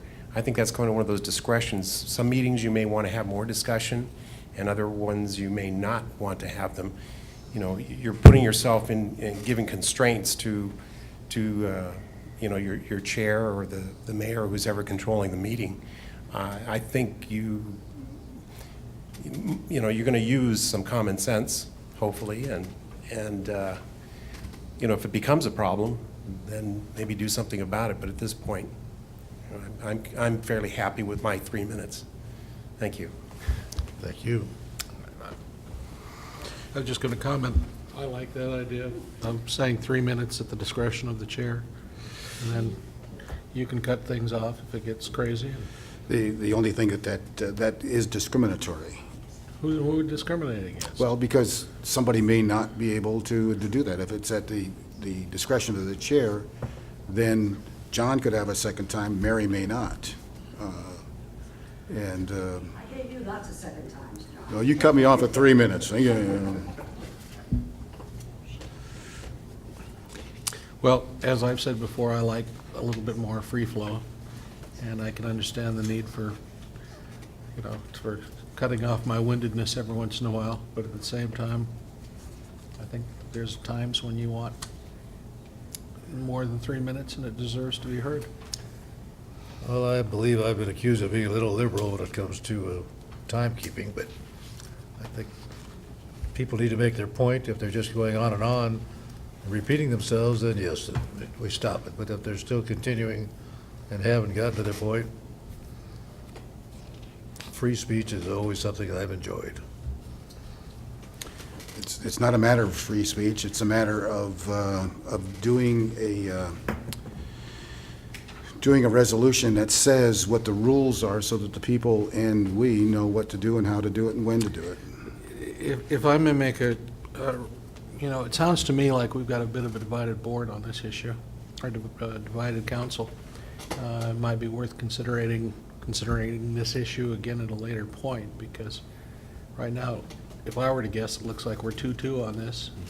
I'd said I had no problems if we take that page 57 and say, no council member shall speak. I have no problem with that. No council member shall speak for no longer, or council members shall speak for no longer than 3 minutes each time they have the floor? Yeah. If that's what you want, I've got no problem with that. Right. That's very generous, but that's fine. I don't.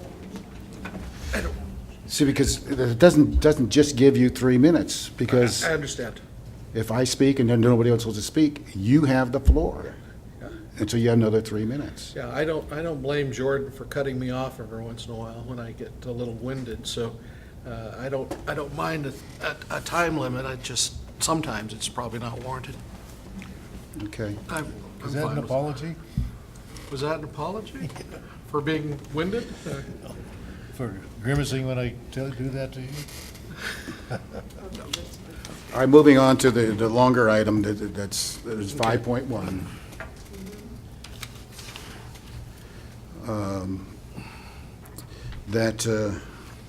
And I've said this before, and I was told that the law doesn't allow it, but I have not seen the law that requires this. Any member of the public desiring to address the council shall proceed to the podium and wait to be recognized by the presiding officer. I think a professional, organized thing is to state that to address the council shall complete a request to speak form and submit that to the city clerk. And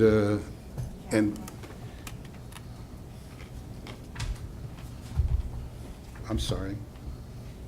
You cannot require a speaker form. You can request a speaker form, but your speaker form must have a statement on it that says that it is voluntary and that you're not required to provide the information, and our speaker forms comply with that. As the city attorney knows, I don't agree with that, and I don't see a law or a case or anything else that says that. The Brown Act says the legislative body of a local agency may adopt reasonable regulations to ensure that the intent of the subdivision is carried out, including but not limited to regulations limiting the amount of time allocated for public testimony or particular issues and for each individual speaker. To ask each individual speaker to do that is not said in the code that you can't do that. Okay, I'm going to read now from the Open and Public 4. It's the Brown Act Guide from the League of California Cities. It provides a case citation. Members of the public cannot be required to register their names, provide other information, complete a questionnaire, or otherwise fulfill any condition precedent to attending a meeting. Any attendance list, questionnaire, or similar document posted at or near the entrance to the meeting room or circulated at a meeting must clearly state that its completion is voluntary and that all persons may attend whether or not they fill it out. And the citation for that is to Government Code 54953.3, which is a portion of the Brown Act, And I agree. which you guys have in front of you. And I agree with that 100%. And it says so in the Brown Act, at 54953.3, page 6 of your Brown Act. I agree with everything you said. It just has not, as legal people say, it's not on point that you're talking about. This is registration not to be required for public attendance at meetings. Okay, You- this means speaker slips. It absolutely means speaker Does slips. not say speaker slips in there. Okay, if you want to put that change in, it's illegal. It's wrong. I don't see where it's illegal or wrong. It says registration. A member of the public shall not be required as a condition to attendance at a meeting of a legislative body, and that's what you just read, to register his or her name or address. We're not requiring them to do that. Saying if you want to speak, you let us know who you are, and you fill out a form and say what you want to speak on. I see nothing, I agree with you 100%. It's just not on point, but if you find something else that says you can't do that, I'd be happy to take a look at What's the that. citation? 54953.3, Government Code section. Okay. Government Code section. So we will go to, No, I can't get it. Mayor Pro Tem Brown, there's a copy of the Brown Act, and it should be included in that copy in front of you. Yeah, I was just going to look and see if there's something. There's nothing else in the Brown Act. You know, the Brown Act allows, and Mary's in the audience, and we've attended many League of Cities meetings where they talk about how to facilitate a meeting properly. And one of the things is if you've got 100 people, 10, 20, 30 people lined up at the podium as part of our practice, the presiding officer can say, how many of you here are in favor of this and how many are against?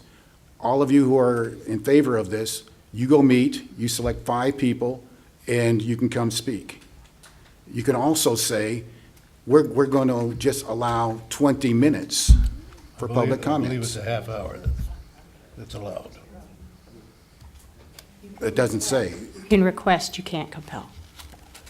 And you do request, and people fill them out. And if they choose not to, you let them speak anyway. And those are techniques that the League of Cities has put out over the years, how to keep control of a meeting.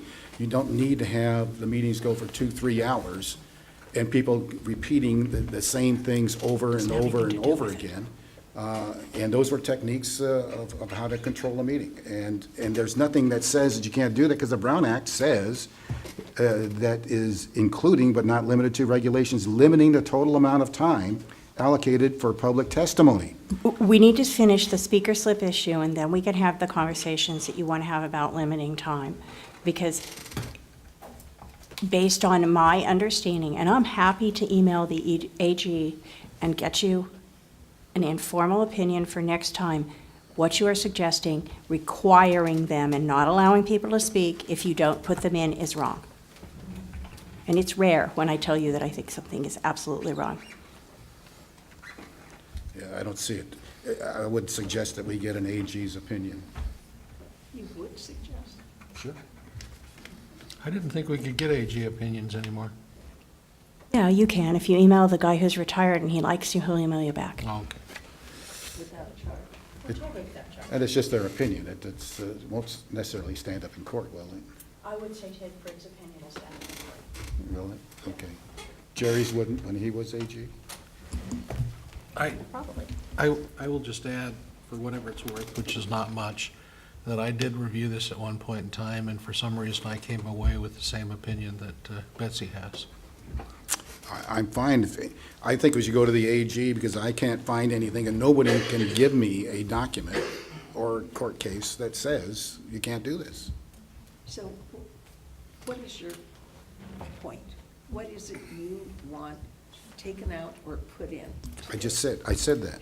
I said what I think the 5.1, this should say, any member of the public desiring to address the council shall complete a request to speak form and submit the form to the city clerk. Well, just to you know, even if that were legal, I'd vote against it myself, John. You know, I like the idea that people, anyone who wants to, can come to one of these sessions and speak to us. They can. And they don't have to be intimidated, and they don't have to tell us who they are, and they don't have to feel Well, any kind of pressure. You also might want to take a look at the information under public comments, which does talk about the speaker request form. It's under number 6. It says, "Any person wishing to address the council is asked to complete a speaker request form available on the back counter. The completed form is to be submitted to the city clerk prior to an individual being heard by the city council." And the form itself says this form is voluntary. It meets the requirements of the law that I read you. And then here, again, Mr. Mayor, you asked about this, you know, we doing things right or wrong? And the next sentence after that says, "After being recognized, he or she is asked to state his or her name and address for the record." Just after Betsy had said, we can't ask people for their name and address. You can ask, Give it. so we're asking them to do something that we have no legal right to do. No. You're allowed to ask. They don't have to give it. I have seen people, although not at your meetings necessarily, decline to do that.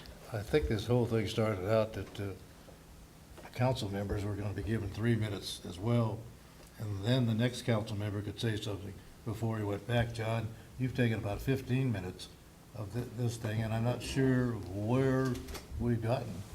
And I'm a little offended that this past year as mayor, I don't remember breaking too many rules and allowing people to speak when I thought it was appropriate for them to speak. Now, I realize that I've done some things wrong. No, that's but not what I'm saying. I don't think there was any harm done. I'm the way saying, I've you conducted the meetings. You asked why I was doing this. I said, because things here that are written in here are not according to our policy But and our procedures. attorney disagrees with you on that, so I'm not sure why we have an attorney here. Nitpicking at this point. It says, and everybody here knows, when they come in, it's read to them that we're asking them to fill out a form. We can't demand that they fill out a form or they can't speak. Why do you have to put something in there that you're asking them to do? Our attorney says that we can't demand it. Why does it, I mean, we're spending a half an hour on nitpicking over this, putting that silly thing in when everybody is used to the process, they're doing it, it's working. I just don't understand what the big issue is. And They're not. we have a lady in the audience who's been waiting patiently, who's filled out a speaker request form. She'd like to get to that item, and I don't know how much more time we're going to spend on this subject. Obviously, it's up to the council. Your statement is not correct, Don, that the attorney has showed us that we can't do it. I have not seen anything that says we cannot do it. And I'll pass on this, because, you know, who really cares what we do, obviously. We'll just go do what we want to do, and who cares? I don't think we're conducting the meetings that way. You have written documents that say to do things that you can't legally do. That's okay. Well, in your opinion. Are there other In her points here? opinion. Are there other comments here that we can resolve, leaving that one perhaps to be resolved at a later date? Were there other points here? I remember you sending me an email about 5.1, but I don't remember other numbers. No, because I didn't with you. There was an issue that wasn't addressed in the revision. Excuse me, I thought I was done talking. Took a candy. That I said a person who wants to revise their vote has to do it before the end of the meeting. We addressed that last time. I don't see it in here. Under it's on page 78, item 7.4, reconsideration. Any council member who voted with the majority may move a reconsideration of any action at that same meeting. Yeah, We I- took out "or the next."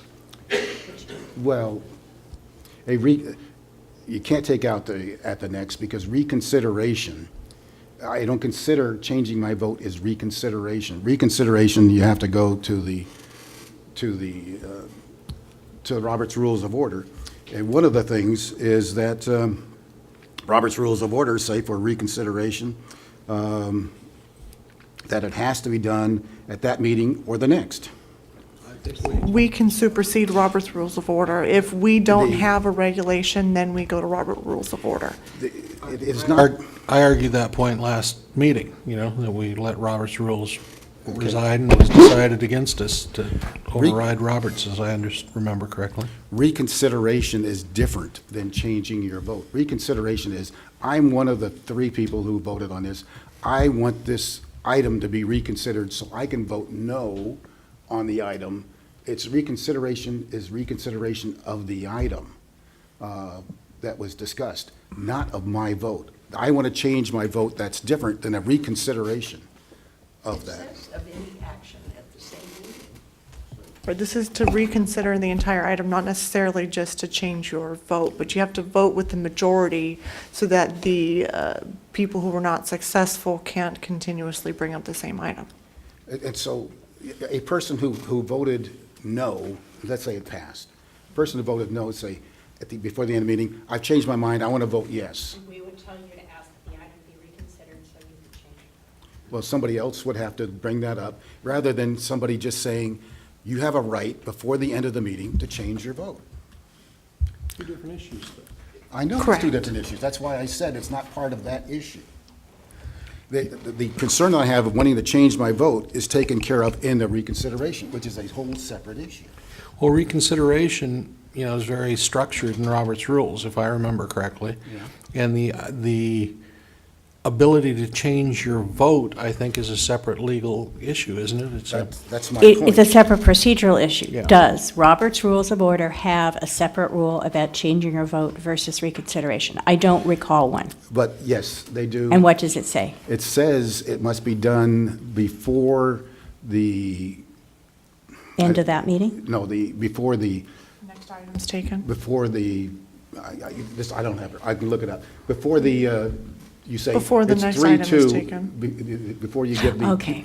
It's 3-2 and that, before that's done, they can do that, I think. Okay, so it says it's 3-2. The person needs to say, wait, you voted one way, I'll just join you. Right.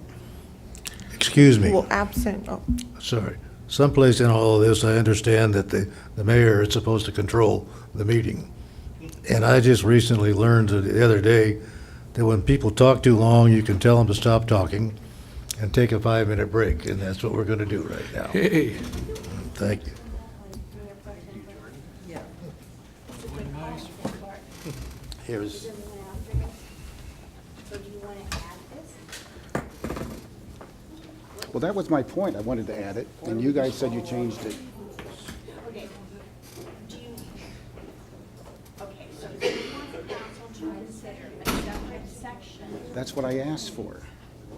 I don't know, if you asked for it last time, that is not what I heard.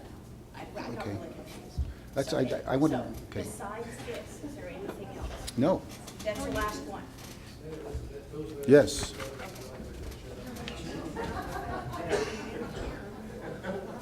It would be better if they I'm on the rule of engagement. Yes, it's actually new. It's not the center of my document. That's the other way before. That's develop something new. I have it.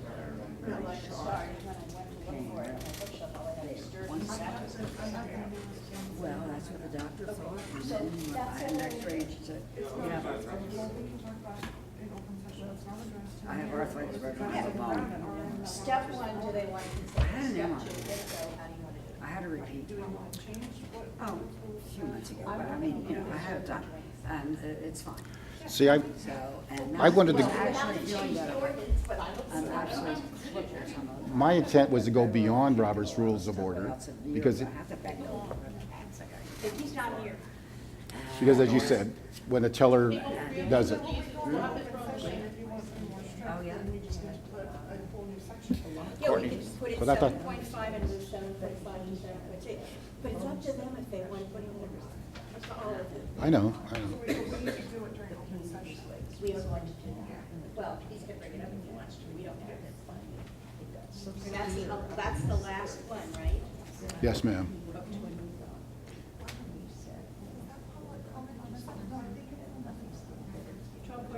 on the next one, it's on the right.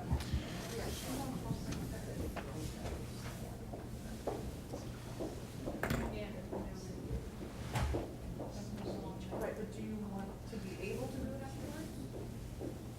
See, that's where I was trying to make the point, that I wanted to be more liberal by saying by the end of the day. This is much stricter than that. Right, so this wouldn't be under 7.4, we can do it.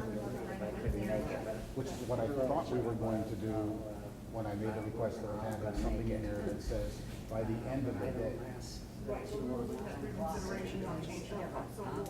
Yeah, I didn't want it into reconsideration. I know I'm being fussy. So when we go in, just ask that we have a section in here to make this. Yeah, oh, yeah, I can, oh, yeah, I can. I'm self-sufficient, I can take care of myself. And if I can't do certain things, I don't know. It's nothing big. Like, I mean, I can't get a box. I'm gonna bring up my Halloween decoration. Mhm.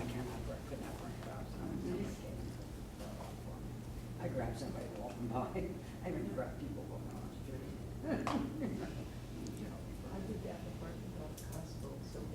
Oh, yeah. I do that too. Well, but what I wanted to do was to change this to say, we have a rule that says we can do it by the end of that day. Okay, so you want to And in the store. By the end of that day, not immediately. Okay, well, that's what the Senate allows, and I never liked that before, it's hated it, because the Senate winds up voting against something or for something, and then they change their vote politically. And then friends from the neighbors, when I have neighbors, I just have to see him. I said, he was driving by, I said, he's got his car. Yeah, I would vote against you on that one, because I don't like the idea of rescinding your votes. If you reconsider it, then it's up to you. Somebody may do it. It's a bill, I was asleep. This thing got In the morning. when he says, oh, it's too bad. Now I'm waking up. You're kicking yourself in the butt. Votes made, but that's what reconsideration is.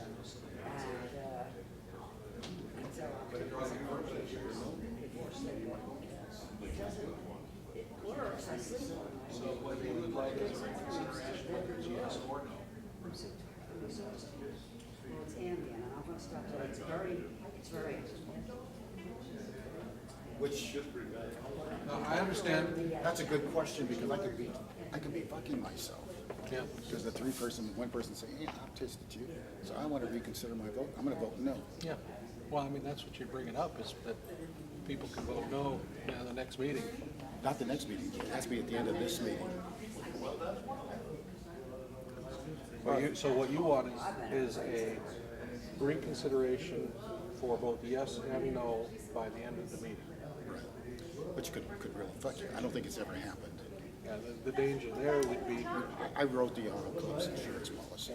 So the conditions, all of this stuff, and so you take everything. And so I just see all of that little stuff. oh, I understand. I guess my fear, just to be argumentative here, I think we should do this in public, if we're talking an issue on the table. Okay, when you reconvene, I've got something to say. When you reconvene, I've got something to say. All right.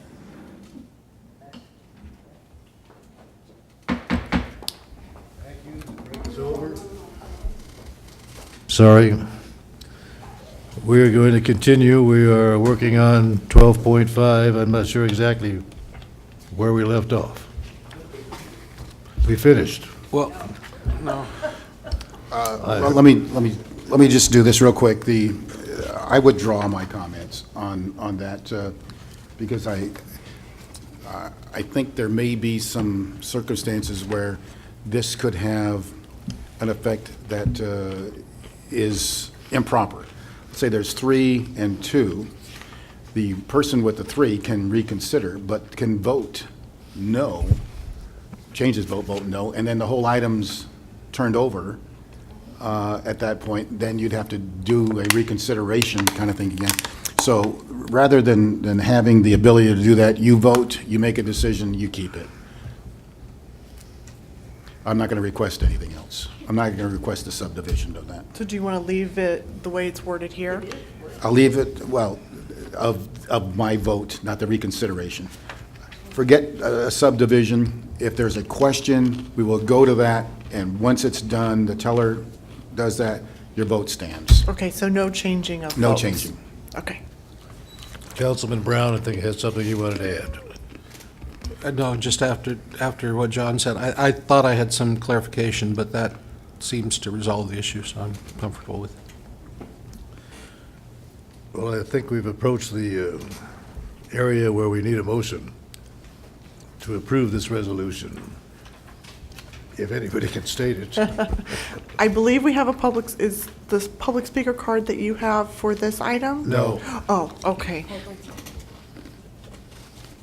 Unless somebody has turned And one we in. also, at the Admin and Finance Committee, there was a request to add 3 members of the public being appointed to the Admin and Finance Committee, which would change the description of the committee and the scope here. So that would still need to be addressed from the Admin and Finance Committee to the City Council. Well, here they are. Defines, the two people. I would like to propose that we consider an amendment that allows public members on the Administration and Finance Committee, primarily because we don't have a whole lot of interest. And I think it's a vital function in this city, one of the most important things we do. And right now, there is no one in the audience. No one's really looking at those details besides the 2 members of the committee. And policy and procedures are what keeps, and reviewing of the financials are what are our safety check, and make sure there's nothing weird going on in this city. If we had the ability to expand that to include members of the public, I think would be well served, because we have more eyes watching over things. But more importantly, to me, we have more public participation and public interest in safeguarding the business aspects of the city. And with that, I think you would develop more qualified people when they chose, if they chose to step onto this council, to be up to speed and to be aware of some of the way the business works in this city, and be a better city council person. So I would like to recommend that somewhere in here we do whatever's needed to include the ability to expand to public participation on that committee. If before you take public comment, if you determine to do that, then we need to talk to you about the details of how that would be done, whether they're put in here or whether they're put in as a separate agenda item on the next agenda, and there's simply a reference put into here that the council will adopt procedures for how to do that. Now, aren't we opening the, Right, to vote. we're opening the door to all the other committees? Well, same way. I don't know that My we wanna specific do concern that. is related to finance and administration. The other committees are, I don't know what the structure is of the the Veterans Committee, but it's not an ad hoc committee. We have a whole lot of public input into those decisions. I don't see any reason that we can't expand some way. I'm not quarreling, I'm just telling you that this is what you're opening the door to. Well, I don't see that as a problem. It's the same as public safety. I know, public safety. I'm not trying to push this on public safety. You've got some No, participation there. I don't see it as a It problem. doesn't bother me, just a comment. I agree with you that the Finance and Administration Committee in particular, I feel is a real training ground for future council people, and it's certainly the best way to get educated on what's going on in the city. I think more people on that committee would be a very good thing. As far as the other committees, if somebody expresses an interest, we can deal with it. But in my case, I mean, I'm lucky if I have 2 people at the meetings. I certainly don't think anybody's clamoring to be on the committee. They don't even want to come and hear what we have to say. So even when we're doing big things. So I don't see any problem with increasing that committee. And Well, then I guess at this point, I would ask if there's any speakers from the audience that wish to address this. Yes, it's Yes. 12.5.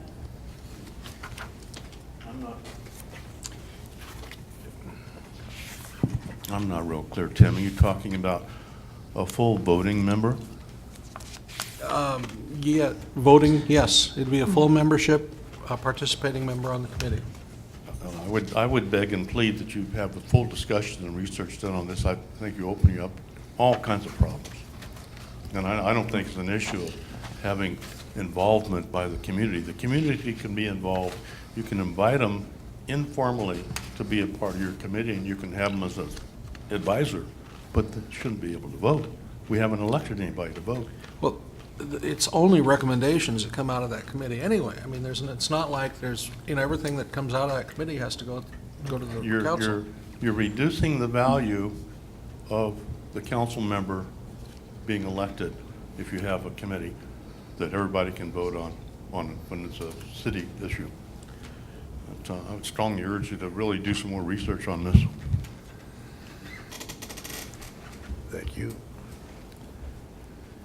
Any additional discussion from the council?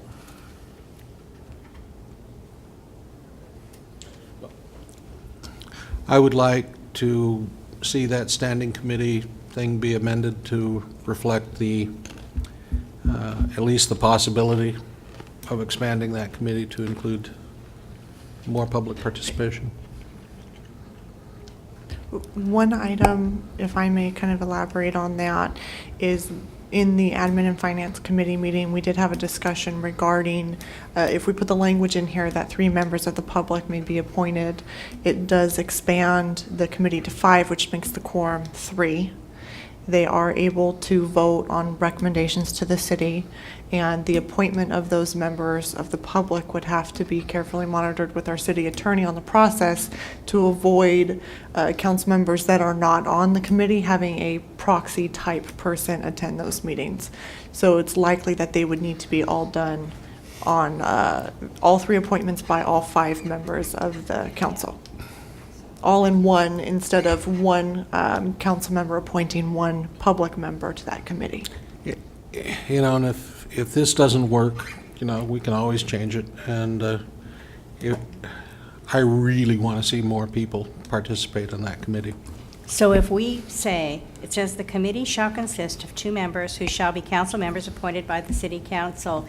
In addition, the city council may appoint, how many public members do you want? 2, 3? 3? 3. May.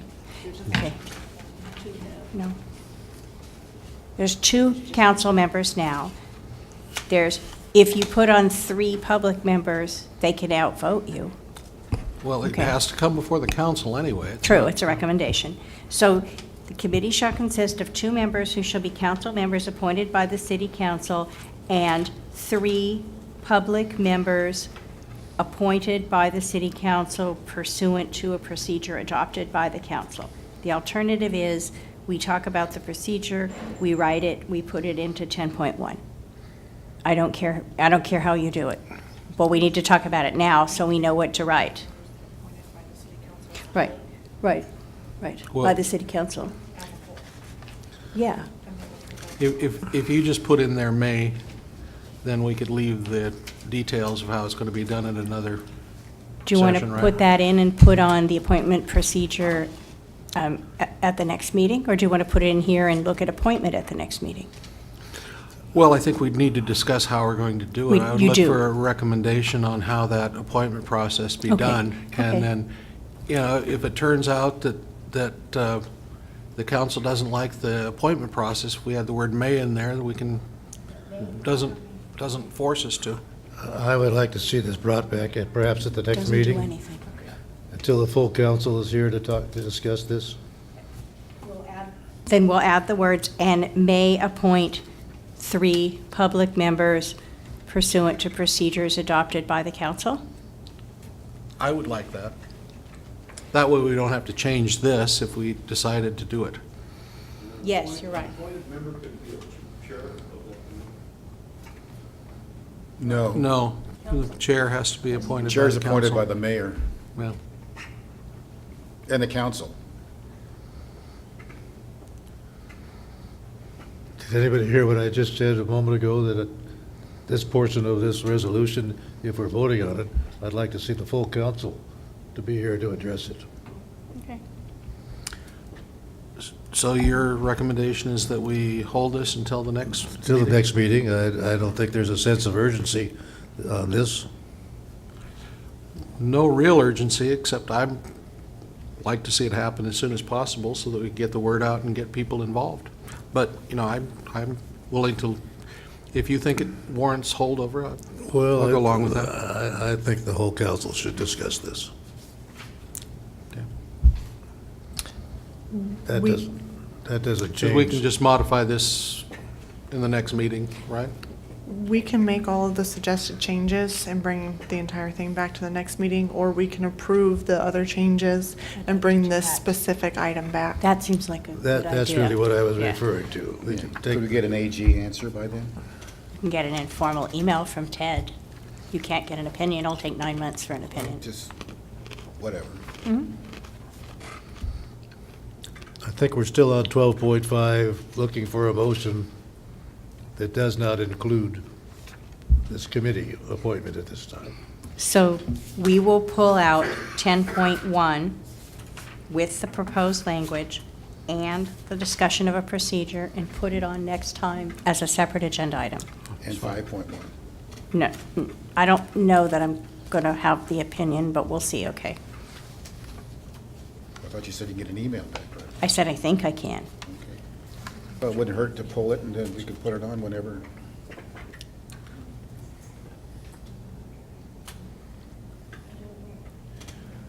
Well, I know we've spent enough time on this. If somebody could state the motion, please. John?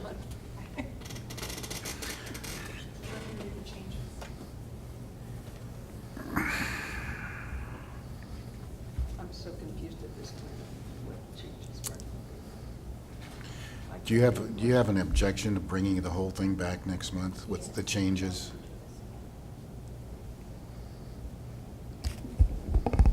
The recommendation at this point was to only bring back the scope and the know, I committee just- members. was a So question for it you. would be it'd be up to the city council how they want to handle it.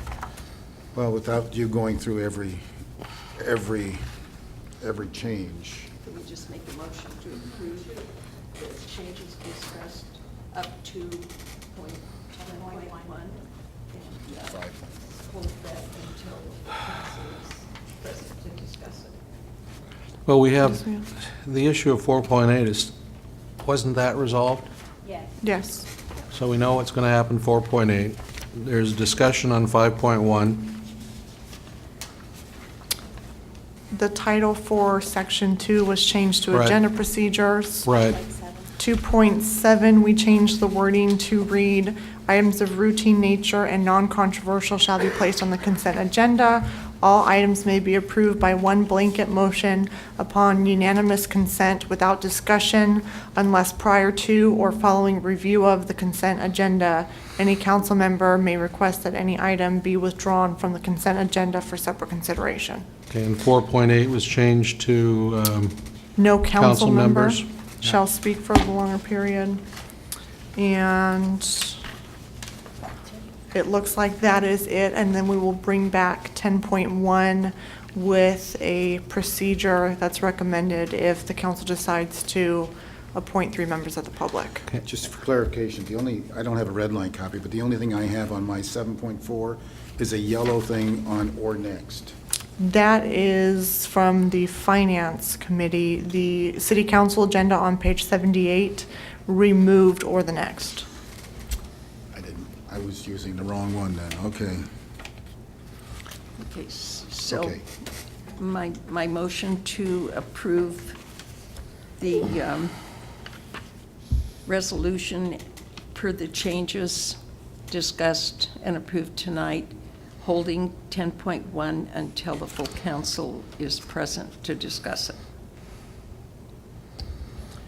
Does that work? Right, I believe we can. I would want 5.1 and 10.1. That's when you're I would ready for vote the- against 5.1. I think 5.1. Okay, so 10.1 and 5.1 Well, will be held. Is that, I'm amending? I'm frankly am tired of 5.1. I think that you're going to lose that argument, John. And I don't want to see 5.1 changed. I would vote against, I would vote to allow people to speak, regardless of whether the law says we have that option or not. So I would suggest that 5.1 be voted on separately, whether that be pulled. Dawn or Councilmember Haggerty's made the motion. Well, I made a motion including 7.4, 12.8, 2.7, and 4.8, and 5.1, withholding 10.1 until further discussion. We did all agree on 5.1 at one point. John withdrew his Did you objection. I don't think you withdrew on 5.1. Oh, wasn't it 5? Oh, I thought that's when you, oh, it was 7.4, okay. Do you want me to? Okay.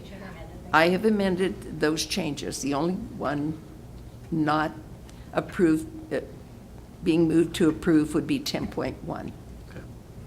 Okay, so the only thing that is not being approved as stated is 10.1? Yes. Okay, I'm comfortable with that. You want a second? So is that a second? I'll second. We have a motion and a second. I think we all understand it. Maybe we should have a roll call vote so we make sure we understand it.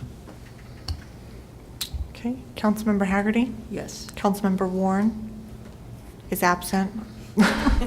Councilmember Seitz? No.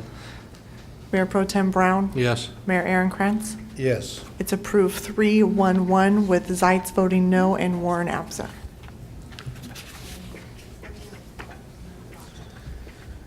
Okay, we're done with 12.5 for now. Does anybody have any idea how long 12.6 will take to discuss? I'm only asking because I would move one of these items. I was So going to that- make a comment on it. Pardon me? I was going to make a comment on 12.6. Well, that's fine. I mean, we can, I'm sure, but, It shouldn't be a big deal. all right. I'm just trying to accommodate one of our former council members. I think this was discussed in 12.4, that Tim and I had said that we would want these meetings to be, the tapes of these meetings to be put on the internet. This is for video This is instead for of audio. committees. Right. Yeah, this is a little different. Do you want to give a staff report so we know what we're talking about? And then we'll let Dawn speak. Sure, okay. This item was put on the agenda at the request of Mayor Pro Tem Brown. It had previously been discussed in June of 2014, and at that time, the city was only live broadcasting its regular meetings and the occasional special meeting on the PEG channel, and the city council decided not to move forward with video recording committee meetings at that time. Since then, the city has partnered with the Property Owners Association, and a type of programmer has been put in for the PEG channel so we can schedule broadcasting meetings. And I believe, in fact, that this is actually going to be the first meeting that's going to be rebroadcast because we're ready to put that schedule up. It'll be on the website and our Facebook page. So now we have the ability to broadcast over the PEG channel committee meetings if they were video recorded. The estimate is $500 to purchase a camera and a tripod to record those meetings. Minimal amounts of staff time to set up and take that down. The recording would be static, so there would be no zooming or panning. It would just be a video of the committee meeting occurring. Is there a charge to post it? No, we currently use the PEG channel. It is our channel, and we can use So the computer, put it up. That $500 and whatever else cost, it would be amortized over a gazillion meetings. It's not a it's an initial cost. Correct. It's just to purchase the camera Yeah, to so do it's the not- recording. Okay, I'm good then. You all know what I think, so I'm not going to reiterate my opinion. Okay. Any other discussion from the council? Well, I was going to say that considering only 6 people responded to our putting out consideration for our monument, and 1 person responded to designing, and I have maybe 2 people at the meetings, 1 or 2 people. I don't know if the Finance Committee has more. I didn't see any the other day. I was concerned about the cost of adding these on, but having second thoughts, perhaps if it was broadcast, more people would at least be aware, get the information, because like in the Public Safety Committee, I'm making reports on the Fire Committee and at the Fire Committee. These are important issues that people should be aware of and come and discuss, and nobody comes. So maybe if it was out there and if we advertise it to make sure that people are aware of it, maybe it would be a good thing. And since the cost is not prohibitive, I think we should go with it. Any other comments from the council? Do we have any requests to speak? Yes, Barry Talbot.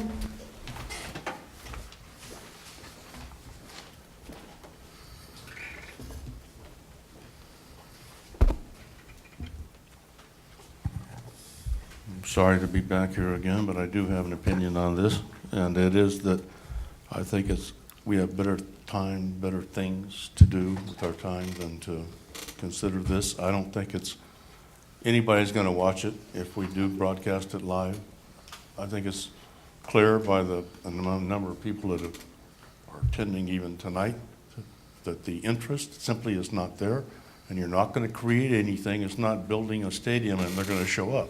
That's not going to happen. And I think it's just we need better things to do. Thank you. This is not going to be, this is 2 months in a row that I agree with Barry.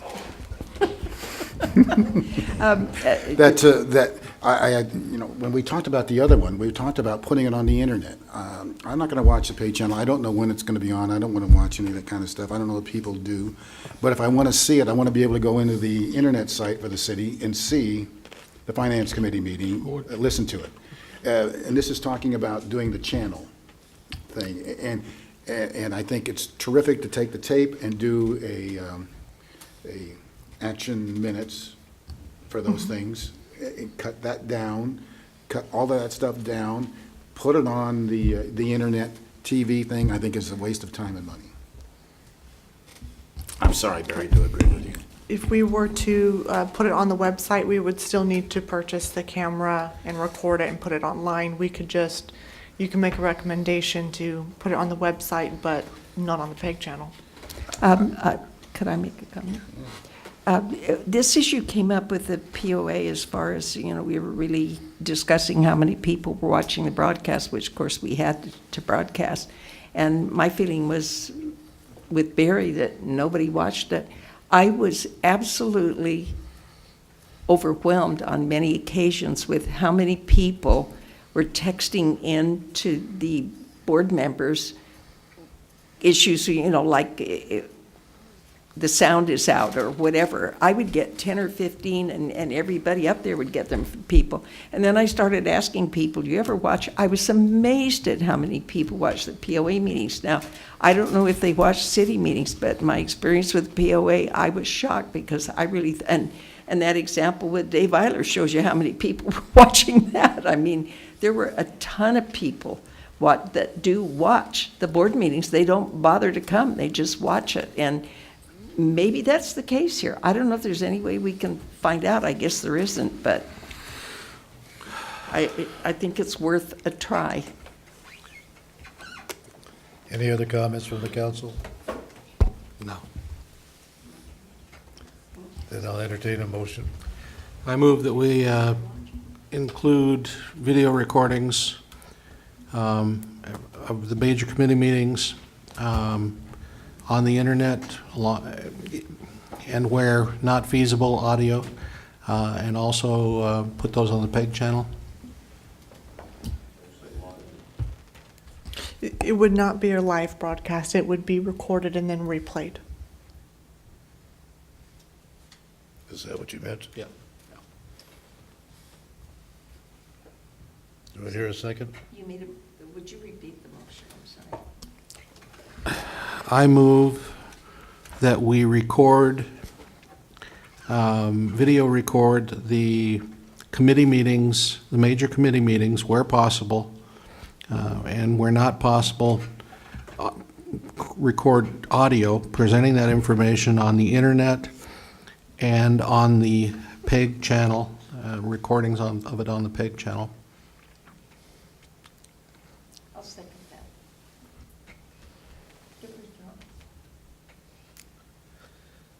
Perhaps we should have a roll call vote again. It is for the purchase of a camera, so. Councilmember Haggerty? Yes. Councilmember Warren is absent. Councilmember Zeitz? This is just the purchase of the camera. That's not what his motion was. The roll call is due to the purchase of the camera and its spending funds. No. Mayor Pro Tem Brown? Yes. Mayor Aaron Krantz? I guess I can't sit on the fence, but I'll vote yes. It's approved 3-1-1 with Zeitz voting no and Warren absent. Thank you. I don't know, maybe we could take some kind of a survey or something. I have no idea, but if there was some way to find out if there was a response, people were watching, it's worth it. If they're not, we can always stop it. If I can ask Ed, Gary, our TV guru, can we pull ratings from the PEG channel? No.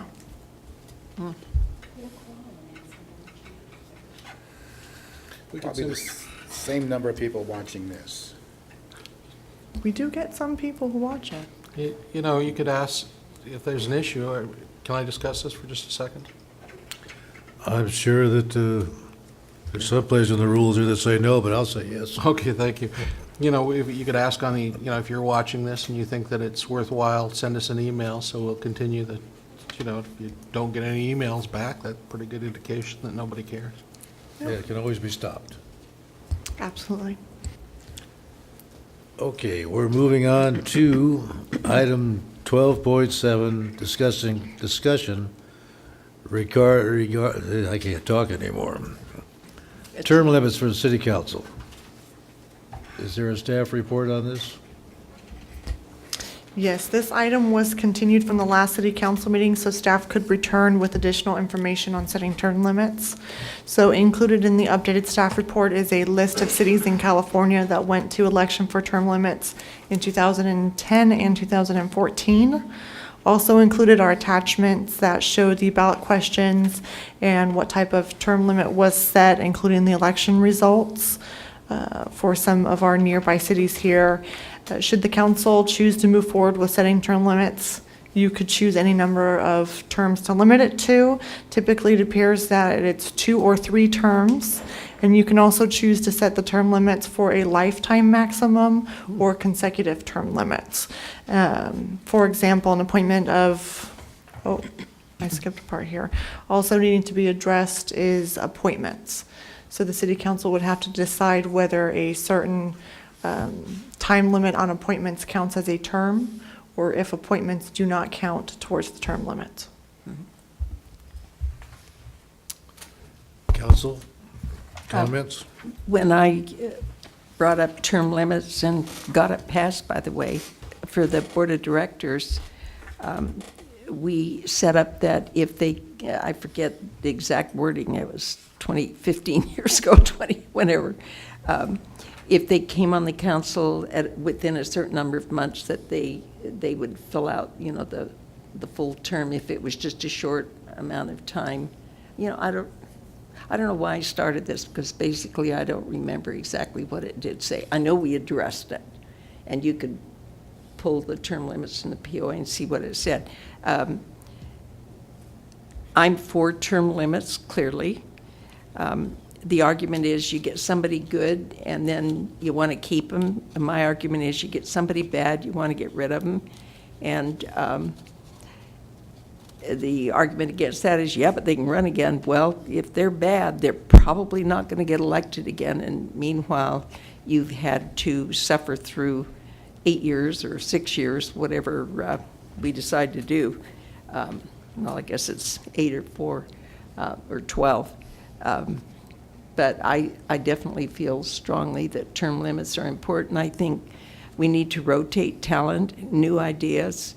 I think people get locked on a certain mode, and sometimes that can be very counterproductive to being able to move forward. And if you have new people coming in, I think the flexibility gives you a lot better city council. Thank you. You all know my feelings, so I won't reiterate them. I did the last meeting, went through my sentiments, but I just would like to quickly reiterate, I believe one of the most important things we have to do is to share the knowledge, insight, and enjoyment that comes from participating in government. You know, to hog it all ourselves is not fair to the world, who would gain insight and personal value out of sitting on this dais. You know, obviously there are advantages to having people on the, out there in the world and, sitting on committees and doing all of those things on the outside world, but I don't think it overrides the more important advantage of having additional participation and new ideas. So I'm absolutely want to see term limits happen. My recommendation would be 8 years, either 8 years total with lifetime, or 8 years, or 8 years in one stretch and 12 years lifetime. I don't see any reason that anybody should make a career out of sitting up here. Are you talking 8-year term? No. Two 4-year terms. I would prefer that be it. That there be I new agree blood. with you. Okay, well, I agree with you. so, okay, I'll make that motion then, just 8 years total. Well, we're not at the 6. Okay, not at the motion point? yet. Okay. People also argue that, it's hard to get people to run. Well, look at our last election, and look at the people that came out when we had an appointment to make. I mean, we had, 8 or so candidates? It was a huge amount of people. And I think those people need an opportunity to be able to run. I agree with Tim. Any other comments? I think we have a speaker from the audience that's been patiently waiting. And I filled out a form. I have it here. Okay. I am opposed to having term limits. That's why we have elections. You just mentioned that, Dawn. And if the residents don't like what somebody is doing on the city, am I on? If the residents don't like what the person is doing on the city council, they can just vote him out of office, and that's what they do. And, well, if they do, well, let's go on. I won't discuss this with you. It's expensive and it's unnecessary. It's expensive because we have to hold an election in order to do it. This is something that the public votes on. It's unnecessary for one reason, is that since this city was founded 25 years ago, to my knowledge, there's only been one person that served 12 years. Yours truly. So I must have been doing something right, because people kept re-electing me. And the last time they re-elected me, I came in first, so they must have liked what I was doing. I was doing something for the city.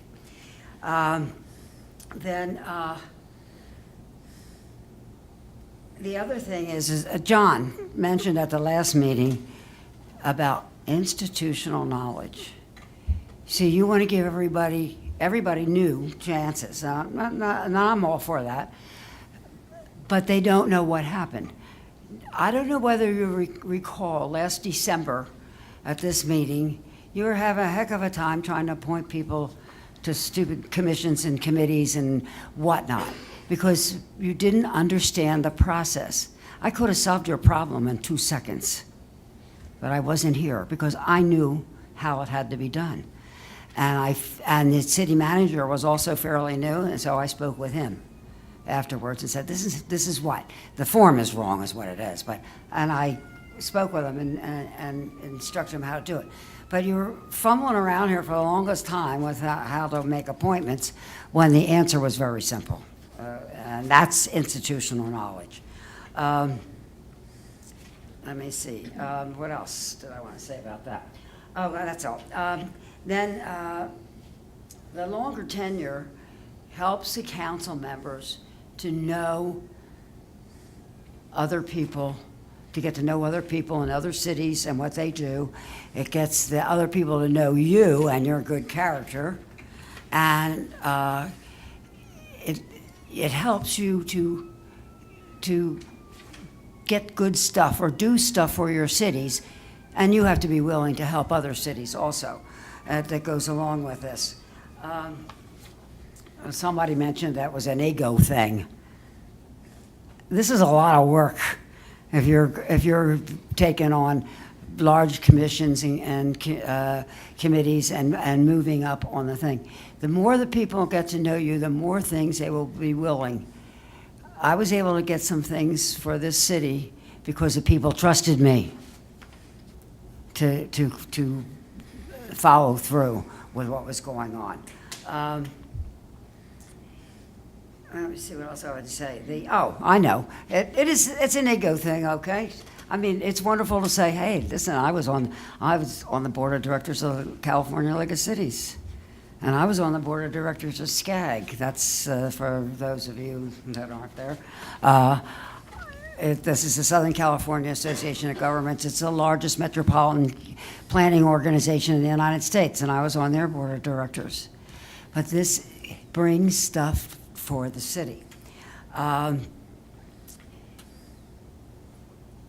me give you one example, and I'm going to ask you a question. Well, I would have really rather to ask the people because I know the answer. I don't know what your answer is, but would you like to drive your golf cart? Would you like to drive Barry, would you like to drive your golf cart down Railroad Canyon Road to go shopping at Stater Brothers? Well, a lot of people in this city would like to, and it could have been. It could have been if we had known the law was going to change. Now, I was on the Transportation Committee of the State League, and that was discussed in that committee months before it was actually enacted into law. But we didn't know it until it was enacted into law. It was in the newspaper. If I had been on that committee, and I resigned from that committee to save the city money, because you had to pay my airfare up there and stuff like that, and to go to meetings. And I did. I was pound wise and penny foolish, or whatever it is. Penny wise and pound foolish. Because if we had known that 4 months or however long ago it would have been discussed in that committee, I could have made changes in the road. We could have made changes in the road. But when the law was passed was when we were just getting ready to put the shovel in the ground. And it was too late because it would cost us too many dollars. And so that's why I'm in favor of not in favor of having term limits. If you have to absolutely feel you have to have term limits, then you should make it no less than 3 terms. To get that knowledge and to be able to pay off with that knowledge. There's so many little things, stories I could tell you, but I know I'm out of my time. So I will end here. A couple of things I'd like to say. First, Don, I don't quite understand what you meant that we had a lot of candidates, and if we have term limits that would prevent these candidates, nothing's going to stop 50 people from running for the city council it doesn't matter if there's an incumbent or not. That doesn't guarantee you the next election. So there's, as many people who would like to run are welcome to run. Yeah, I have no issue. I mean, I think the more people that run, the better. But I have found that complacency, we all know what goes on here. The complacency here is just ridiculous. What we get, not even a third of the people that voted in the election. I mean, you know, people, particularly now that the configuration of the city has changed, it used to be mostly retired people, now it's mostly families and renters. We have 20-some% renters now, and they don't care that much about what's going on. So they, whatever, just don't bother me. You know, if they don't vote, they don't get involved, they don't find out who's doing what.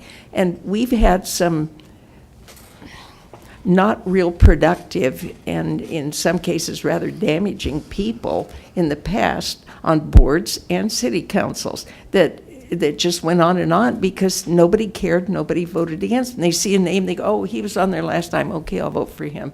Or they don't bother to vote. And the person has enough name recognition that the people that do vote for him, and they don't know if they're good or bad.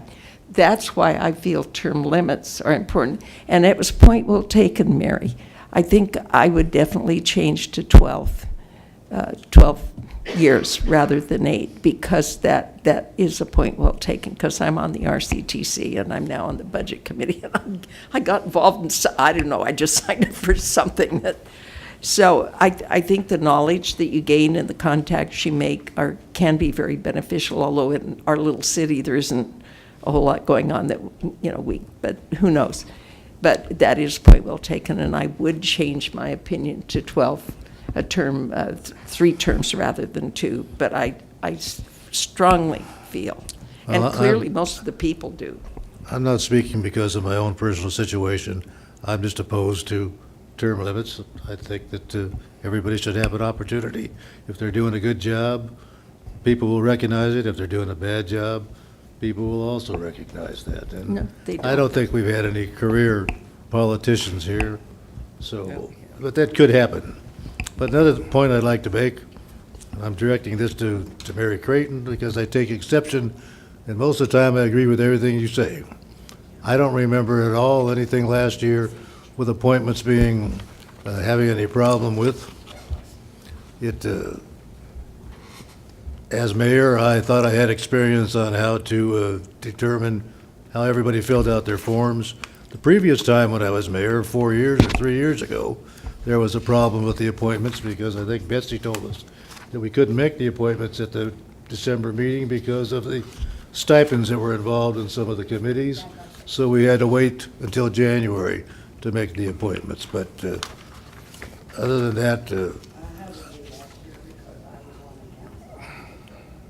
pardon me? It had to be this past year because I was on the council before that. Well, Last December, I wasn't on the council. That's when I even called the city manager to join me. So this is how you do it. And, oh, I'm sorry. no, it's all right. I was just going to say, Mary, I don't mean to get into an argument with you, and the audience can't hear what you're saying anyhow at this point. But Well, I was going to also say, Mary said it's expensive, but if we held it in June, it's $3,500, which I don't think is that expensive. And I had another great point, senior moment. I'll think of it again. If I may, just to reiterate what's in this folder here, you know, the people here, the communities around here who voted for term limits, yes, 81%, yes, 67.2%, yes, 69.47%, yes, 88.87%, yes, 79.1%. People like term limits. The public out there thinks there's a value in term limits. And to just write it off as we know better is in my mind, you know, disregarding the will of the people. I'm sure the vote would be the same if we had the same election here. Give the people a chance to vote on it. Let them decide whether whether term limits are, people want to vote against them. If you can convince people and use your best logic to convince them that term limits are not a good thing, so be it, but let people vote on it. I thought of my senior moment thing. Mary talked about the historical value of being on the council or the POA, and this is very true. We have Jack Wamsley, he's our POA historian. You know, if anybody has a question, they go to Jack Wamsley because he knows everything about everything. I think the way the POA board does it, they have a training session for the new people, and they go through a lot of these issues. If you're head of a committee, you write up all of the responsibilities of that committee, the issues, the current things going on, and you give that to the new person, and you work with them. I think there's ways to get people up and running beyond, just coming in green and everything falling apart because nobody knows what they're doing. Of course, there's an overlap as well, but I think there are ways to get around that and provide information for people. If there's no other council comments, I have a speaker. Mr. Talbot, I believe, is requested to speak.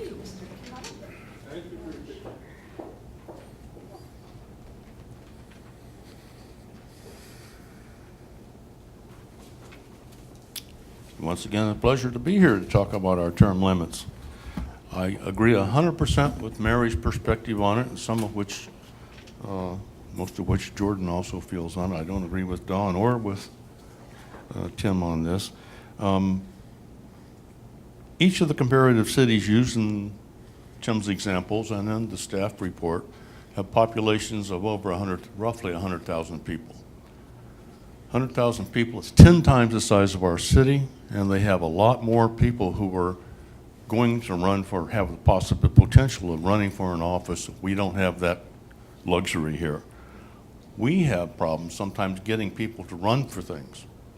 What happens if you have term limits, forces a candidate out of office, there's nobody to run to fill that position. We don't have an abundant amount of people running for city council positions.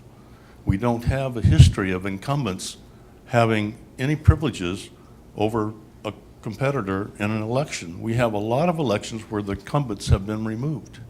That is not a problem in our community. I don't even see why we're even discussing this. It's additionally, we have problems with if we don't have any competition for it, and the sitting council member goes, then we might be faced with incompetent people taking their positions because we don't have that much discussion on that. So there's just no justification for term limits in our city that I can see. 25 years, we've never had a problem. Mary just said she's the only one in 25 years to have 3 terms. So anticipating something or doing something just because it sounds good doesn't necessarily mean it's good for our community. Thank you. Thank you. Any other council member comments? Then I think we have to have a motion on regard to this. I think we did. This was the discussion after the motion. Tim made the motion and I seconded. No, we haven't had a motion yet. Tim made a motion. I think he used 8 years, as I recall. And I would like to amend that, if I'm going to second it to 12 years. Okay, we stopped for public comment, so you'd have to make the motion again. And Okay. Now, question, are you suggesting that 12 consecutive years, 12 lifetime years? What I mentioned was 8 consecutive, 12 lifetime. I'm talking about 3 terms. 3 4-year terms. 3 terms, yes, of 4 years. 3 that's consecutive, not lifetime. Well, I'll take whatever I can get, though I would prefer 8. We also need to address appointments.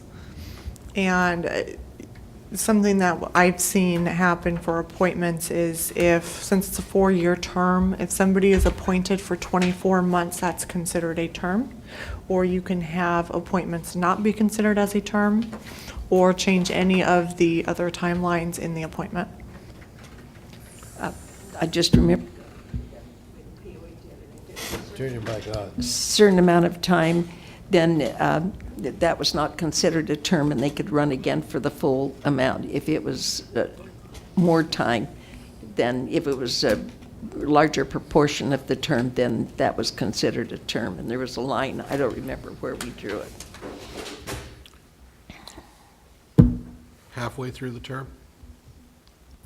Pardon me? Halfway through the term? If, just as 24 clarification, months. 24 months would be the line? Would that be, Yeah. it was considered a term if it's more than? No, we're talking term of 4 years. Yeah, but if So- during that first 4 years, the appointment is for more than 24 months or more, then it'd be considered a term? I don't know, that's something we should discuss, I guess. Try some language. Okay. Okay, yes, it does. Okay, we'll make it address. Any council member who has served 3 successive terms or 12 consecutive years shall be ineligible to serve again in that office, period. So that's a lifetime. Okay. Any council member who serves for 2 or more years of an appointed or elected term shall be considered to have served a term. Okay. Now, terms completed prior to this measure taking effect shall not be counted in determining eligibility. So the grandfathering part's the other thing you need to discuss. Right. Does that help? Do you want me to write this out so I'm people can fine see? with that. Yeah, I'm good. This is, I'm just Well, I can't- changing Menifees. There's other ways to do Yeah. it. For example, shall the ordinance prohibiting elected and appointed officials of the city from serving more than 3 consecutive 4-year terms in office be adopted? That's one way to say it. I like Menifees better because it tells you what the Yeah. terms are. I think so. Well, and then it also addresses appointments and whether it's grandfathered or not. So then the question is do you want it grandfathered? Well, I don't think any of us are going to be alive for 12 more years, so I don't think it matters, but, Yeah, it doesn't matter. Mary couldn't run again. I don't think Mary wants to. Well, correct, in this type of By grandfathering, I situation. think you're talking about No, people that are currently. you are No. correct. Mary could not run again if this passes. What's that? She's correct, She but couldn't, the yes. grandfathering means that, when would this go on the ballot? Either June or November of next year if they decided to hold it in that time If you frame. went in June, it would mean none of you would be barred by it passed, because you haven't been there for Right, 12 consecutive. right. Wouldn't bar you in November, for that matter. The only one who would be affected would be Jordan if he ran and won again. And that would be 4 years away, right? That would be his third. His 3rd consecutive term. At the end of that, he would be termed out, He wouldn't. He would be allowed to run for reelection in this, and but then he would no be termed further. out. So, that's your choice. We can write it up, put it back on the next agenda for another look. When do you have to do the June paperwork? We would have to call the election and have the full ordinance and measure put in by March. Oh, we've got time. But if we have guidelines, we can start drafting up the ordinance with that specific language. Yeah, I like Menifees. And one more time. Any council member who has served 3 consecutive terms or 12 consecutive years shall be ineligible to serve again in that office. Any council member who serves for 2 or more years of an appointed or elected term shall be considered to have served a term. Terms completed prior to this measure taking effect shall not be counted in determining eligibility. So if that language is in there, it means Jordan could, using you as an example, Jordan run for 3 more terms. Because your 2 terms wouldn't count. If it is not included, then you would only be able But it to says- run for one more. But it says you can only run for 3 consecutive terms. or Correct. 12 consecutive Correct. years. But the question is, if you already have one or more terms on the council, are you going to count that into your maximum? Or are you only going to count terms served after this measure passes? That's the question. Are you grandfathered or grandmothered? I think I think we should be a part of it. but- Want to put it back on? I, Yes. you know, I don't know what your intention is, but I can't imagine that you want to be here more than 4 more years. Are you asking me to declare my candidacy tonight? No, I'm just saying, I don't imagine that in 4 years you're going to declare your candidacy again. And you'd be the only one that's immediately affected by all of I'm this. sure you're right about that. I would just assume, the provisions apply to everybody. That's the only thing that makes sense to me. It just doesn't sound right if it doesn't. That would be retroactive to our last election. This would be- The terms you've been elected for count. Right, so, say somebody, well, I'm gonna use Mary Creighton as an example. If we put in there that those don't count towards eligibility, she would still be able to run for 3 more terms if she so chose. But if we put this in, that it does determine your eligibility, she would no longer be able to run at all. I think that's the way it should be, because that's the whole idea of term limits. I mean, I'm concerned about the verbiage that you've got in there that it says or 12 consecutive years. I would just prefer it or 12 years. I mean, if somebody served on this council for 12 years, period, that's could- enough. Sometimes people don't get an entire 4-year term. There are instances where if somebody resigns, and instead of doing an appointment, you go to election for the remainder of their term.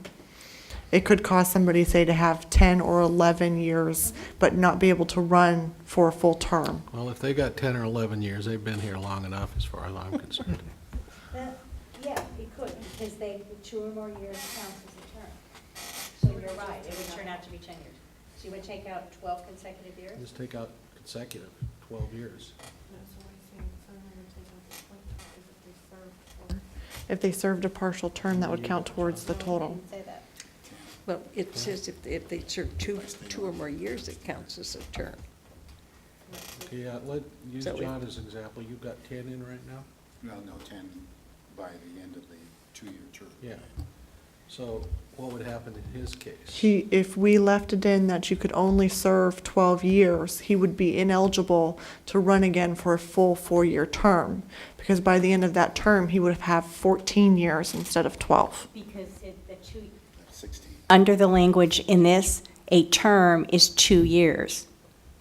So even though he served 2, he's credited, so to speak, with 4. So he wouldn't be able to run again. Correct. So that's why the language is in there for 3 consecutive terms. If you serve 2 or more years, it's considered a term. Could we bring this back to discuss the Yeah, details later? sure. We'll write it out and you can fiddle with it. When it's earlier, Why we're- do we didn't have the details? No, it's fine. This took Menifee like 6 months. Okay. And they had an election consultant work on it, so. Okay. So we'll bring it back as we left it with the 12 consecutive taken out, and the terms completed shall be counted, but then you can always change it back. Take my book So the anyway. motion is to table this until the next meeting? I would think that we table it till. January? No, January. We're in no hurry, but to Whatever. give us a chance to take a look at the verbiage and see if we could come to some, this is a lot to consider right tonight without, we've got impacts. Okay. And my guess is right now I got 2 votes and 2 votes against, and we're going nowhere anyway, so, Yeah. So Bring it that's back. your motion. yeah, table it till January. Okay. If nobody else will second it, I will. So what are you seconding? Tabling His- it till January. We're tabling this We're motion until continuing it till Continuing January it till meeting. January, Okay, so you're withdrawing your motion then, yeah, so, right, and you made a motion to continue it to January? right. Okay, Because I think we got a 2-2 vote, and yeah. it really does take some thought. Okay, and we had a second by Mayor Aaronkrantz. Pardon me? Okay. Got a motion and did you need a second or? I Jordan second. seconded. Okay. All in favor, excuse me? Aye. Aye. Moving on to 12.8. Consideration of approving fiscal year 2016 and 2017 Community Development Block Grant Project and allocation for public service agencies. Okay, I will try and make this quick. The city participates in the Community Development Block Grant Program, also known as CDBG. In the past, the City Council has used CDBG funds for a home repair program. Staff suggests funds for the 2016-2017 grant year to be applied to this same program. Traditionally, the City Council has also allocated 15% of its funding to a nonprofit public service agency that serves Canyon Lake residents. Most recently, the allocation has been provided to HOPE, Helping Our People of Elsinore, to provide food and supplies for low-income individuals and families in Canyon Lake. Staff has recommended that City Council continue this practice. If the City Council decides to proceed with staff's recommendation, staff will set a public hearing at the December 2nd, 2015 City Council meeting for consideration and approval of the funding allocation. And I'll be happy to answer any questions. When I was on the board, there were some funds, I believe it was from this allocation.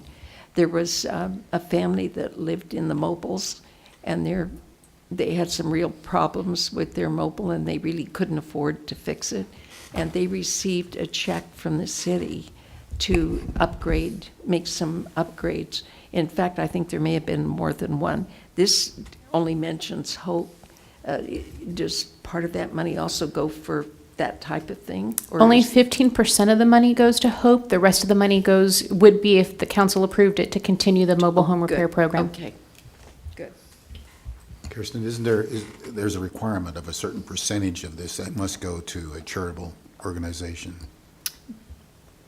No, I think it's up to the discretion of the council if you want to allocate 15% of it to go to the nonprofit, but the rest of it has to go to a city-approved program. Okay, I thought there had to be a certain percentage goes to a nonprofit charity. A certain percentage is allowable, but it's not a requirement. The city could use 100% of the funds for its mobile home program. Okay. Any other comments?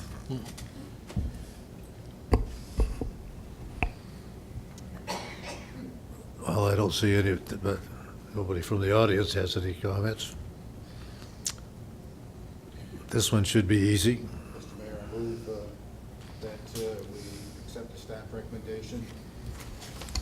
Mr. Mayor, I move that we move the staff recommendation of giving 15% of the money to HOPE and using the others for community improvements, home repair improvements. I'm sorry, if I can clarify, we will have to come back in December. So this would allocate 15% to nonprofits. We will then bring back applications from nonprofits at the December meeting, hold a public hearing.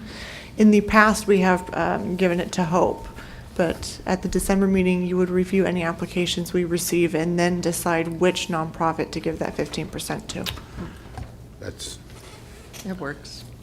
correct. I'm sorry, that's the way it should be. Do I hear a second? Second. We have a motion and a second. I think we don't need a roll call vote for this, do we? No, a roll call is Spending. not necessary until December. Okay. All in Once favor? we assign it. then. Aye. Aye. Aye, thank you. We're getting close to the end. City manager, do you have any comments? I was going to provide an update on the median just really quickly. We should have everything completed by this Saturday, the parkways included, and then they will start working on the lights and the other parts of the irrigation system. But the weeds and the plants and everything should be completely trimmed by the 7th. And we also recently put up an El Nino preparedness page, and we will have a report at the next meeting with more details on what type of information is up. Do you want to tell the public about the turkey drive also that the city is having? The 19th. November 19th, there will be a turkey drive. I didn't bring it with me. Do you know the times? It's in the after, I think it's from 11 to 4 or, 11 to 3 to 4. 10. I had it written down, but I Right, didn't. and That was in the in- afternoon because I can't be there because of I think RTA. I've got it. Okay. Just a second, let me check. Yeah, we do have it on our website, and we'll put it up on our Facebook page, and all of the food donations go to Hope. What about us bachelors who need somebody to do Thanksgiving for us? Sign up for Hope. I didn't put, I have no hope. I've got 2 to 4 on here, but I don't know if I just didn't bother. That to sounds put right. It 2 may to be 4 2 to sounds- 4, That's what I so have. November 19th from 2 to 2 4. to 4. Because I have RTA at that time. And I think we're looking for some volunteers also to help at the city. We have a couple of people who are going to be here. I sent sent an email out to the president of the Women's Golf Club, and she responded that she would be glad to help and she would bring some helpers. And I believe that you are communicating with her and you're going to be getting some help. Okay, we'll continue on. Don, we're going to consider that part of your council report. Okay. It's All right. time. I have a report on the fire committee. RCTC is doing the same old thing. They're ready to start. They're doing test runs on the Paris Amtrak train. That should be up and running by December. It will go to Riverside, not to Los Angeles. If you want to go to LA, you have to go to Riverside first. The safety committee, I've got quite a report on BLM land crime and crime in the city and community patrol crime at this time of night. Should I give it for those who are listening? Please. Okay.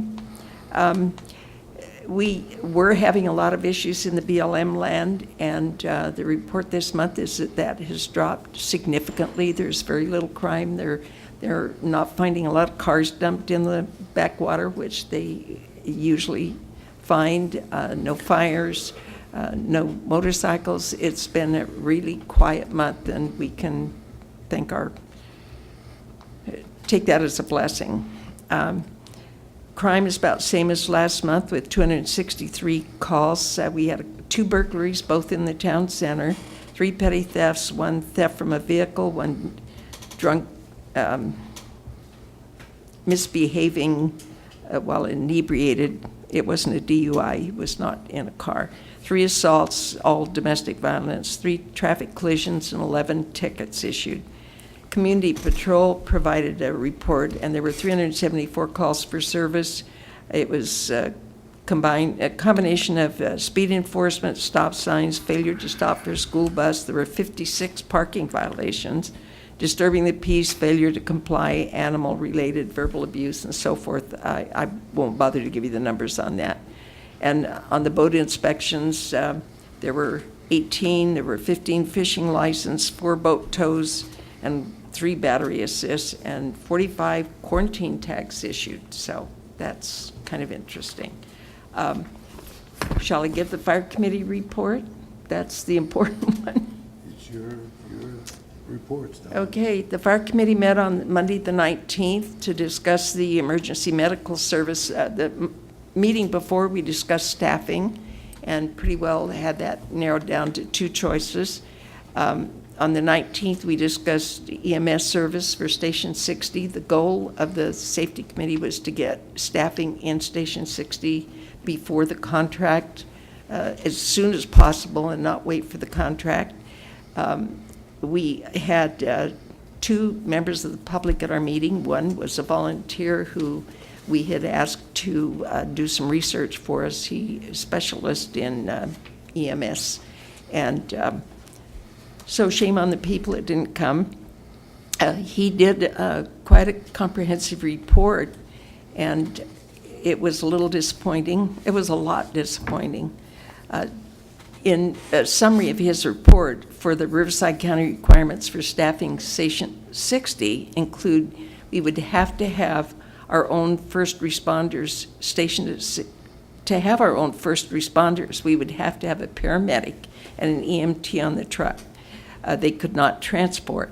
The county ambulance ordinance requires all cities use EMR for transporting patients from the field to a hospital based on safety code section, and I'll just give you the 201, and it's a total pain in the butt. According to our city manager, county has no interest in staffing Station 60 under the safety code due to excessive costs. The county also would require a medical director to be on staff to oversee procedures and protocols, purchasing of pharmaceuticals and so forth, and the cost of that could be anywhere from $15,000 to $60,000 a year. So our ultimate goal, to have medical response and transport controlled by the city, it looks like is probably going to have to wait until we have our own fire department. We contacted several ambulance companies, and they expressed no interest because they would have to have a subsidy because there are so few calls. This could be done through a subscription program, but they tried that in the past, and people were a little upset with that. The ones that subscribed wouldn't have to pay, but those that didn't would have to pay through their insurance or Medicare or out-of-pocket. And the public in the past has not been fond of that idea. The county EMS agency could waive the required safety code 201, but it has been denied before and isn't likely to approve it. The only action the city could take would be to meet with county and demonstrate our very unusual circumstances of the city layout and the delayed time getting from one end of the city to the other. But in the past, that hasn't seemed to influence them, but I haven't given up. I'm looking into possibly setting up a meeting starting at the bottom end under Hawkins and moving our way up. But I want to make sure that we don't have any kind of legal implications in assuming responsibility or anything should we do that, because the responsibility at this time lies with the county. And so we're looking into that. And that's the end of Larry Green's report. Meanwhile, the committee discussed having a fire specialist consulting firm take over what we've developed so far to put together a city fire department. These firms have all the resources and contacts needed to get it done quickly and correctly, and we feel this would be more cost-effective and efficient than hiring part-time consultant / fire chief to put it together. We should hire a consulting firm with experience forming a fire department and with specialists who know all the pertinent rules and who the important government contacts are and what's required. A fire chief with that experience could be difficult to find, and the cost of even part-time would probably end up costing us more than having a consulting firm come in, and it would take longer. Therefore, our fire committee is presenting this proposal to the council to move forward with hiring a consulting firm to implement our city fire department. Based on approval, if I can get it at this meeting, the proposed timing would be as follows. At the November 12th Fire Committee meeting that's to be held, a request for bid would be discussed and finalized. This bid would require a response within 45 days from mailing. Following approval, the bid would be written and presented to the council for approval at our December 2nd meeting and immediately sent out. Following a 40-day wait period for a response, we would go through the selection process. Unfortunately, the decision can't be made in time to present it for the January 6th meeting, so we would have to call for a special meeting in early January to approve the selected consulting firm. We hope the selected firm would be able to complete the job so we could approve the final proposed fire department and budget at our March 2nd meeting.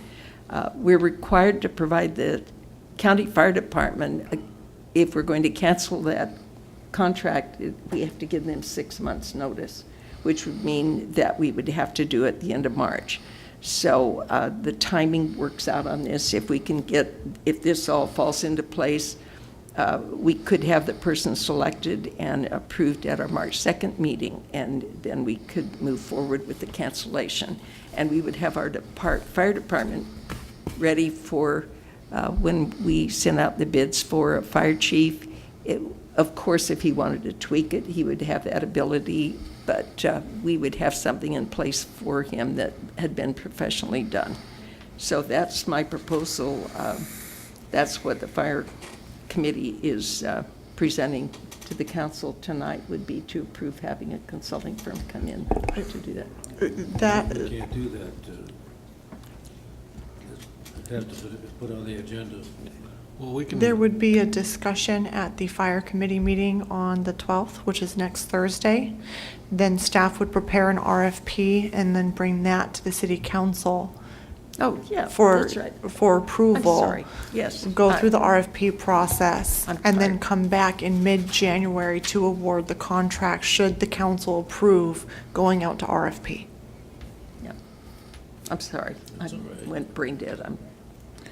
If I understand what you're saying, you have you have a month and a half for this consultant to put this together. 45 days.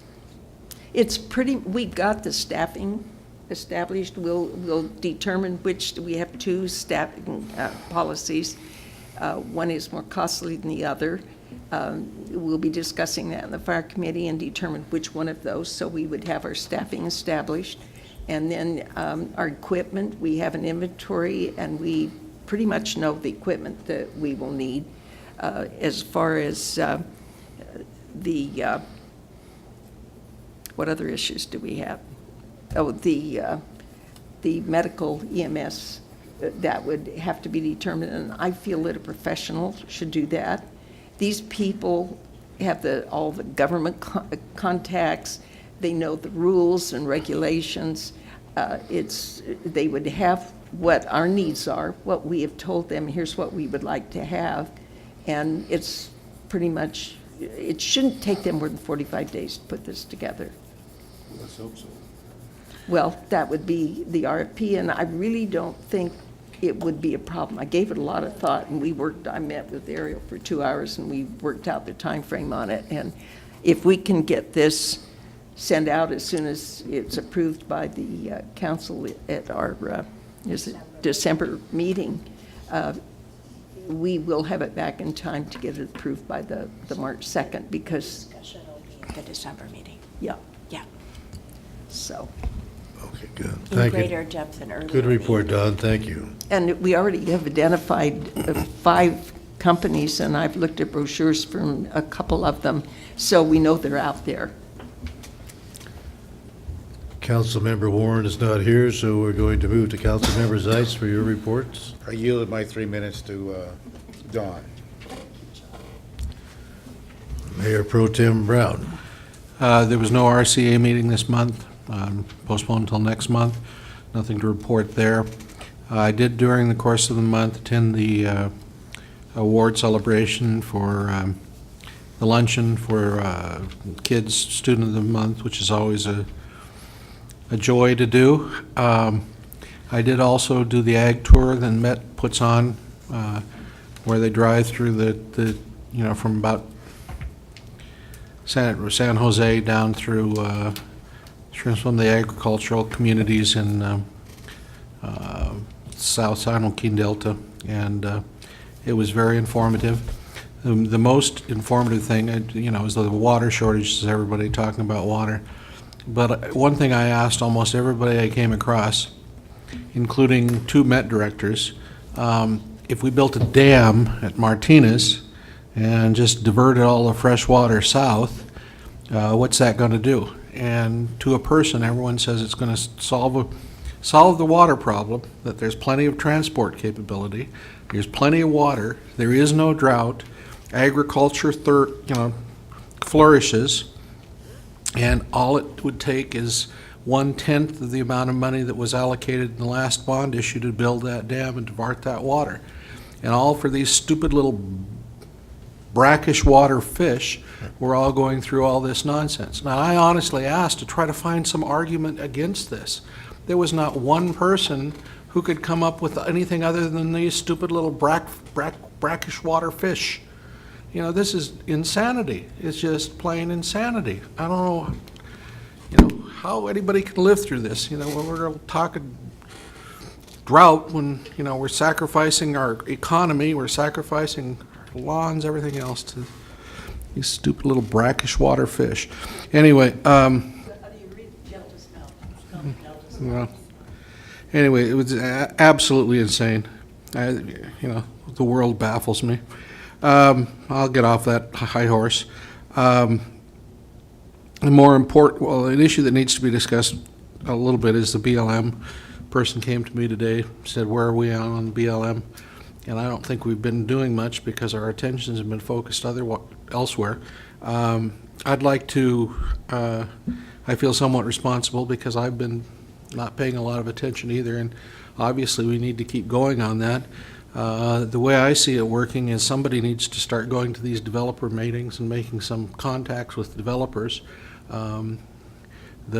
I would recommend going to what I would think of doing is going to the BIA meetings, the Building Industry Association meetings.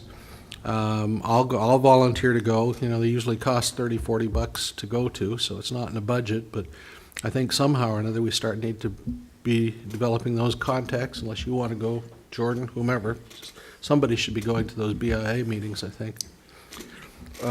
So I'd like to see if the council agrees to spend a minimal amount of money to send people to the BIA meetings to start making developer contacts. I think it's a great idea. I'm not sure we could vote on that tonight. We can add it on to the next agenda. Okay. Anyway, we need to keep going there. I think we need to at least start attending those meetings, coming up with some tentative plans, getting some developers involved. Next, one thing I was wondering about too was getting a friend of the court letter drafted in support of the POA's water issues with the water district. Is that something that we could do? We can talk about it. We could add it when, I don't know the deadlines, but it would be an appropriate closed session subject if you'd like to have one in December. Okay, can we have a closed session on Yeah. writing a friend of the Is court? that going to be in time? I don't know. I don't Okay, think let's so, find, actually. let's find out, Yeah. and if it is, we'll put it on for closed session If it's to not, discuss. if it's not in time, can we find out if it would be helpful to our cause, mutual cause, and if need be, have a special session? Yes, but in general, you do an amicus brief once you get past the trial court. Okay. And they're not, to the best of my knowledge, past No, the trial no, they're court. still- But why don't we find out a little bit more about it and give you the information? If there's anything to be discussed in closed session, we'll put it on. All right. Yeah. And finally, I just wanted to mention that we didn't come in last at the league's golf tournament.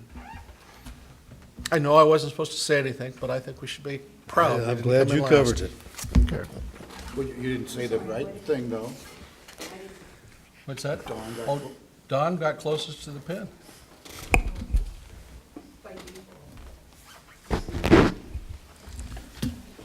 Okay, moving on to the final report, which is mine.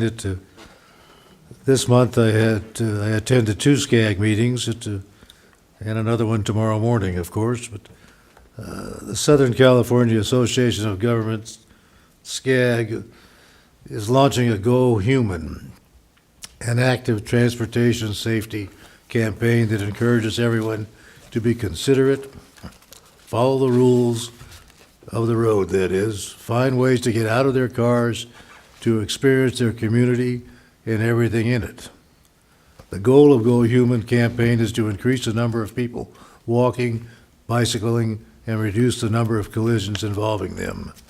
And what SCAG is planning to do is they're going to put on billboards and bus backs targeting drivers, bus shelters with interior bus cards with safety tips for bicyclists and pedestrians, radio spots and digital ads, Facebook, and Pandora. Public relations and outreach efforts in Spanish, Chinese, Korean, Vietnamese, Tagalog, and I'm not sure that I know what that is, and English. this is really kind of a, as I said to the SCAG people at the last meeting, sort of back to the future. I'm not sure that's the correct way to describe it, but what they're encouraging now is getting truck lanes on the freeways. And I said, I thought we already had that in the vehicle code. Well, not exactly abided by anymore. They want people to bicycle. They want people to use the electric trains, which when I was a kid, I used them all the time, and then they took the tracks out, and haven't seen any since in where I came from. They want you to walk and bike for exercise. And of course, and everybody knows this, but now they're pushing it, and they're going to be putting in more bike lanes, more walking lanes. And it's quite a project, and it's been going on for several years, the committee that I sit on at the SCAG. But it's finally starting to make some inroads. And I'll find out more about it tomorrow, so perhaps I can give you some more information at the next board meeting. Some of the fun things that I got to participate in was, as most of us, we were judges at the car show. We've done that many times. The League of Cities Golf that Tim had just mentioned. Met last week with Assemblywoman Melissa Melendez, and just to go over a few items that of concern, which we didn't have too many to talk about. I was in the audience at the fire committee meeting that Don and Vicki are doing a great job on. I'm sorry there wasn't more people there, but the presentation and the information was really good. Public safety meeting, attended that the other day, of course, and I went to the POA meeting last night. And then WRCOG, I was there on Monday. And the HERO program is still going strong. We now have a statewide program that's, there's 279 cities and counties. More than 33,900 projects for renewable energy. And as far as milestones are concerned, it's anticipated that the program will reach the 1 billion mark in total funded projects during the month of November. And once again, WRCOG is sponsoring, I'm not sure if I have the dates or not, where the trading in your Christmas lights for LED lights. That program is going to be taking place in a couple of weeks. I think the city will have hopefully some information. If they don't, I'll get it for you. And which is a good deal to get rid of all those lights that consume a lot of energy. The last thing I'd like to mention, and I'm sorry that the lieutenant is gone, but just wanted to give you an idea of the quick response time that the sheriffs have in Riverside County. At the WRCOG meeting on Monday, the clock on the wall was an hour fast. Somebody mentioned that, and 10 seconds later, the sheriff went up and changed it. Well, you have to let that one set for a minute. No comment, no comment. Hey, listen, I get paid for doing this humor. Because you don't have a vector report tonight, right? Pardon me? You don't have a vector report tonight. Yes, I do. Oh. Well, I was just hoping that somebody was would the ask warm-up. for it. Just so happened to have a vector report here. Sorry. The first thing, I don't have a lot of facts and figures, but the number of West Nile virus cases in the district has been the highest since its introduction in California. The district has been very busy in combating the virus by implementing both larvicide and adulticide treatments. And there'll be more information to come on that. If you'd like to know about the Palo Alto Library that closed because of bedbug infestation, I have a complete report here on it. But it said the Palo Alto on Wednesday announced it was closing public library for a couple of days because of bedbug infestation. The library will be closed for 1 to 2 days after bedbugs were found in 2 chairs on the first floor. The city has asked a pest control company to treat the area, and there's more to it, but I always have the information provided. So Stanford's being bugged. Yeah, We had a report by one of our trustees that attended one of the Vector conferences, and this is about well, I don't know that I can pronounce all these words, but the 80s Alba pictus and 80s ejecti can mate. Now, this is a sexual harassment in nature, supposedly, a report. And I'm not going to go too far on it. While the females are occupied with taking a blood meal, the males swoop in. I can't read that. No, I better not. We have some slides for this next month. We have transgender mosquitoes, if anybody's interested in those. It's in the report here. You think that I don't find interesting things to talk about? No, I know. I won't read all this. I read it once and I realized that I better not read that. I think that's the end of my Vector report. If I may ask one question, I heard a report that there was somebody with West Nile locally, within the... That was a rumor. It started out that somebody from the POA had contracted the West Nile virus. I called Vector, and I think Ariel has some information on it also. We called the health department to validate. Okay, so we don't have any local cases? There were no cases originating in Canyon Lake. Not local in Canyon Lake. I did not put that out to the press or anybody. To, But Lake Elsinore area either, Not to my knowledge, That's no, what it I- wasn't contracted anywhere Riverside near County here. has its share. I read it in the paper, it was either Nobody in Canyon Lake, anyway. No. Not originating in Canyon Lake. No. Okay, I think that's the end of my report, and I think that the next item of business is the next city council meeting in December. Pardon me? She said you're right. Oh, whenever that is, December the December 2nd. 6:30 PM for open session. I don't know, that 5:30 PM for closed session. And with that, I will, oops, I have to do this for you. Adjourn the meeting. Thank you so much. Mary, thanks for sticking it out.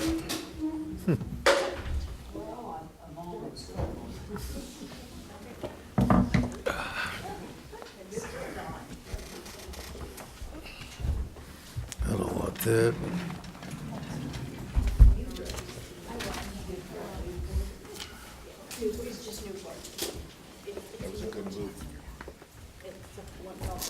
What?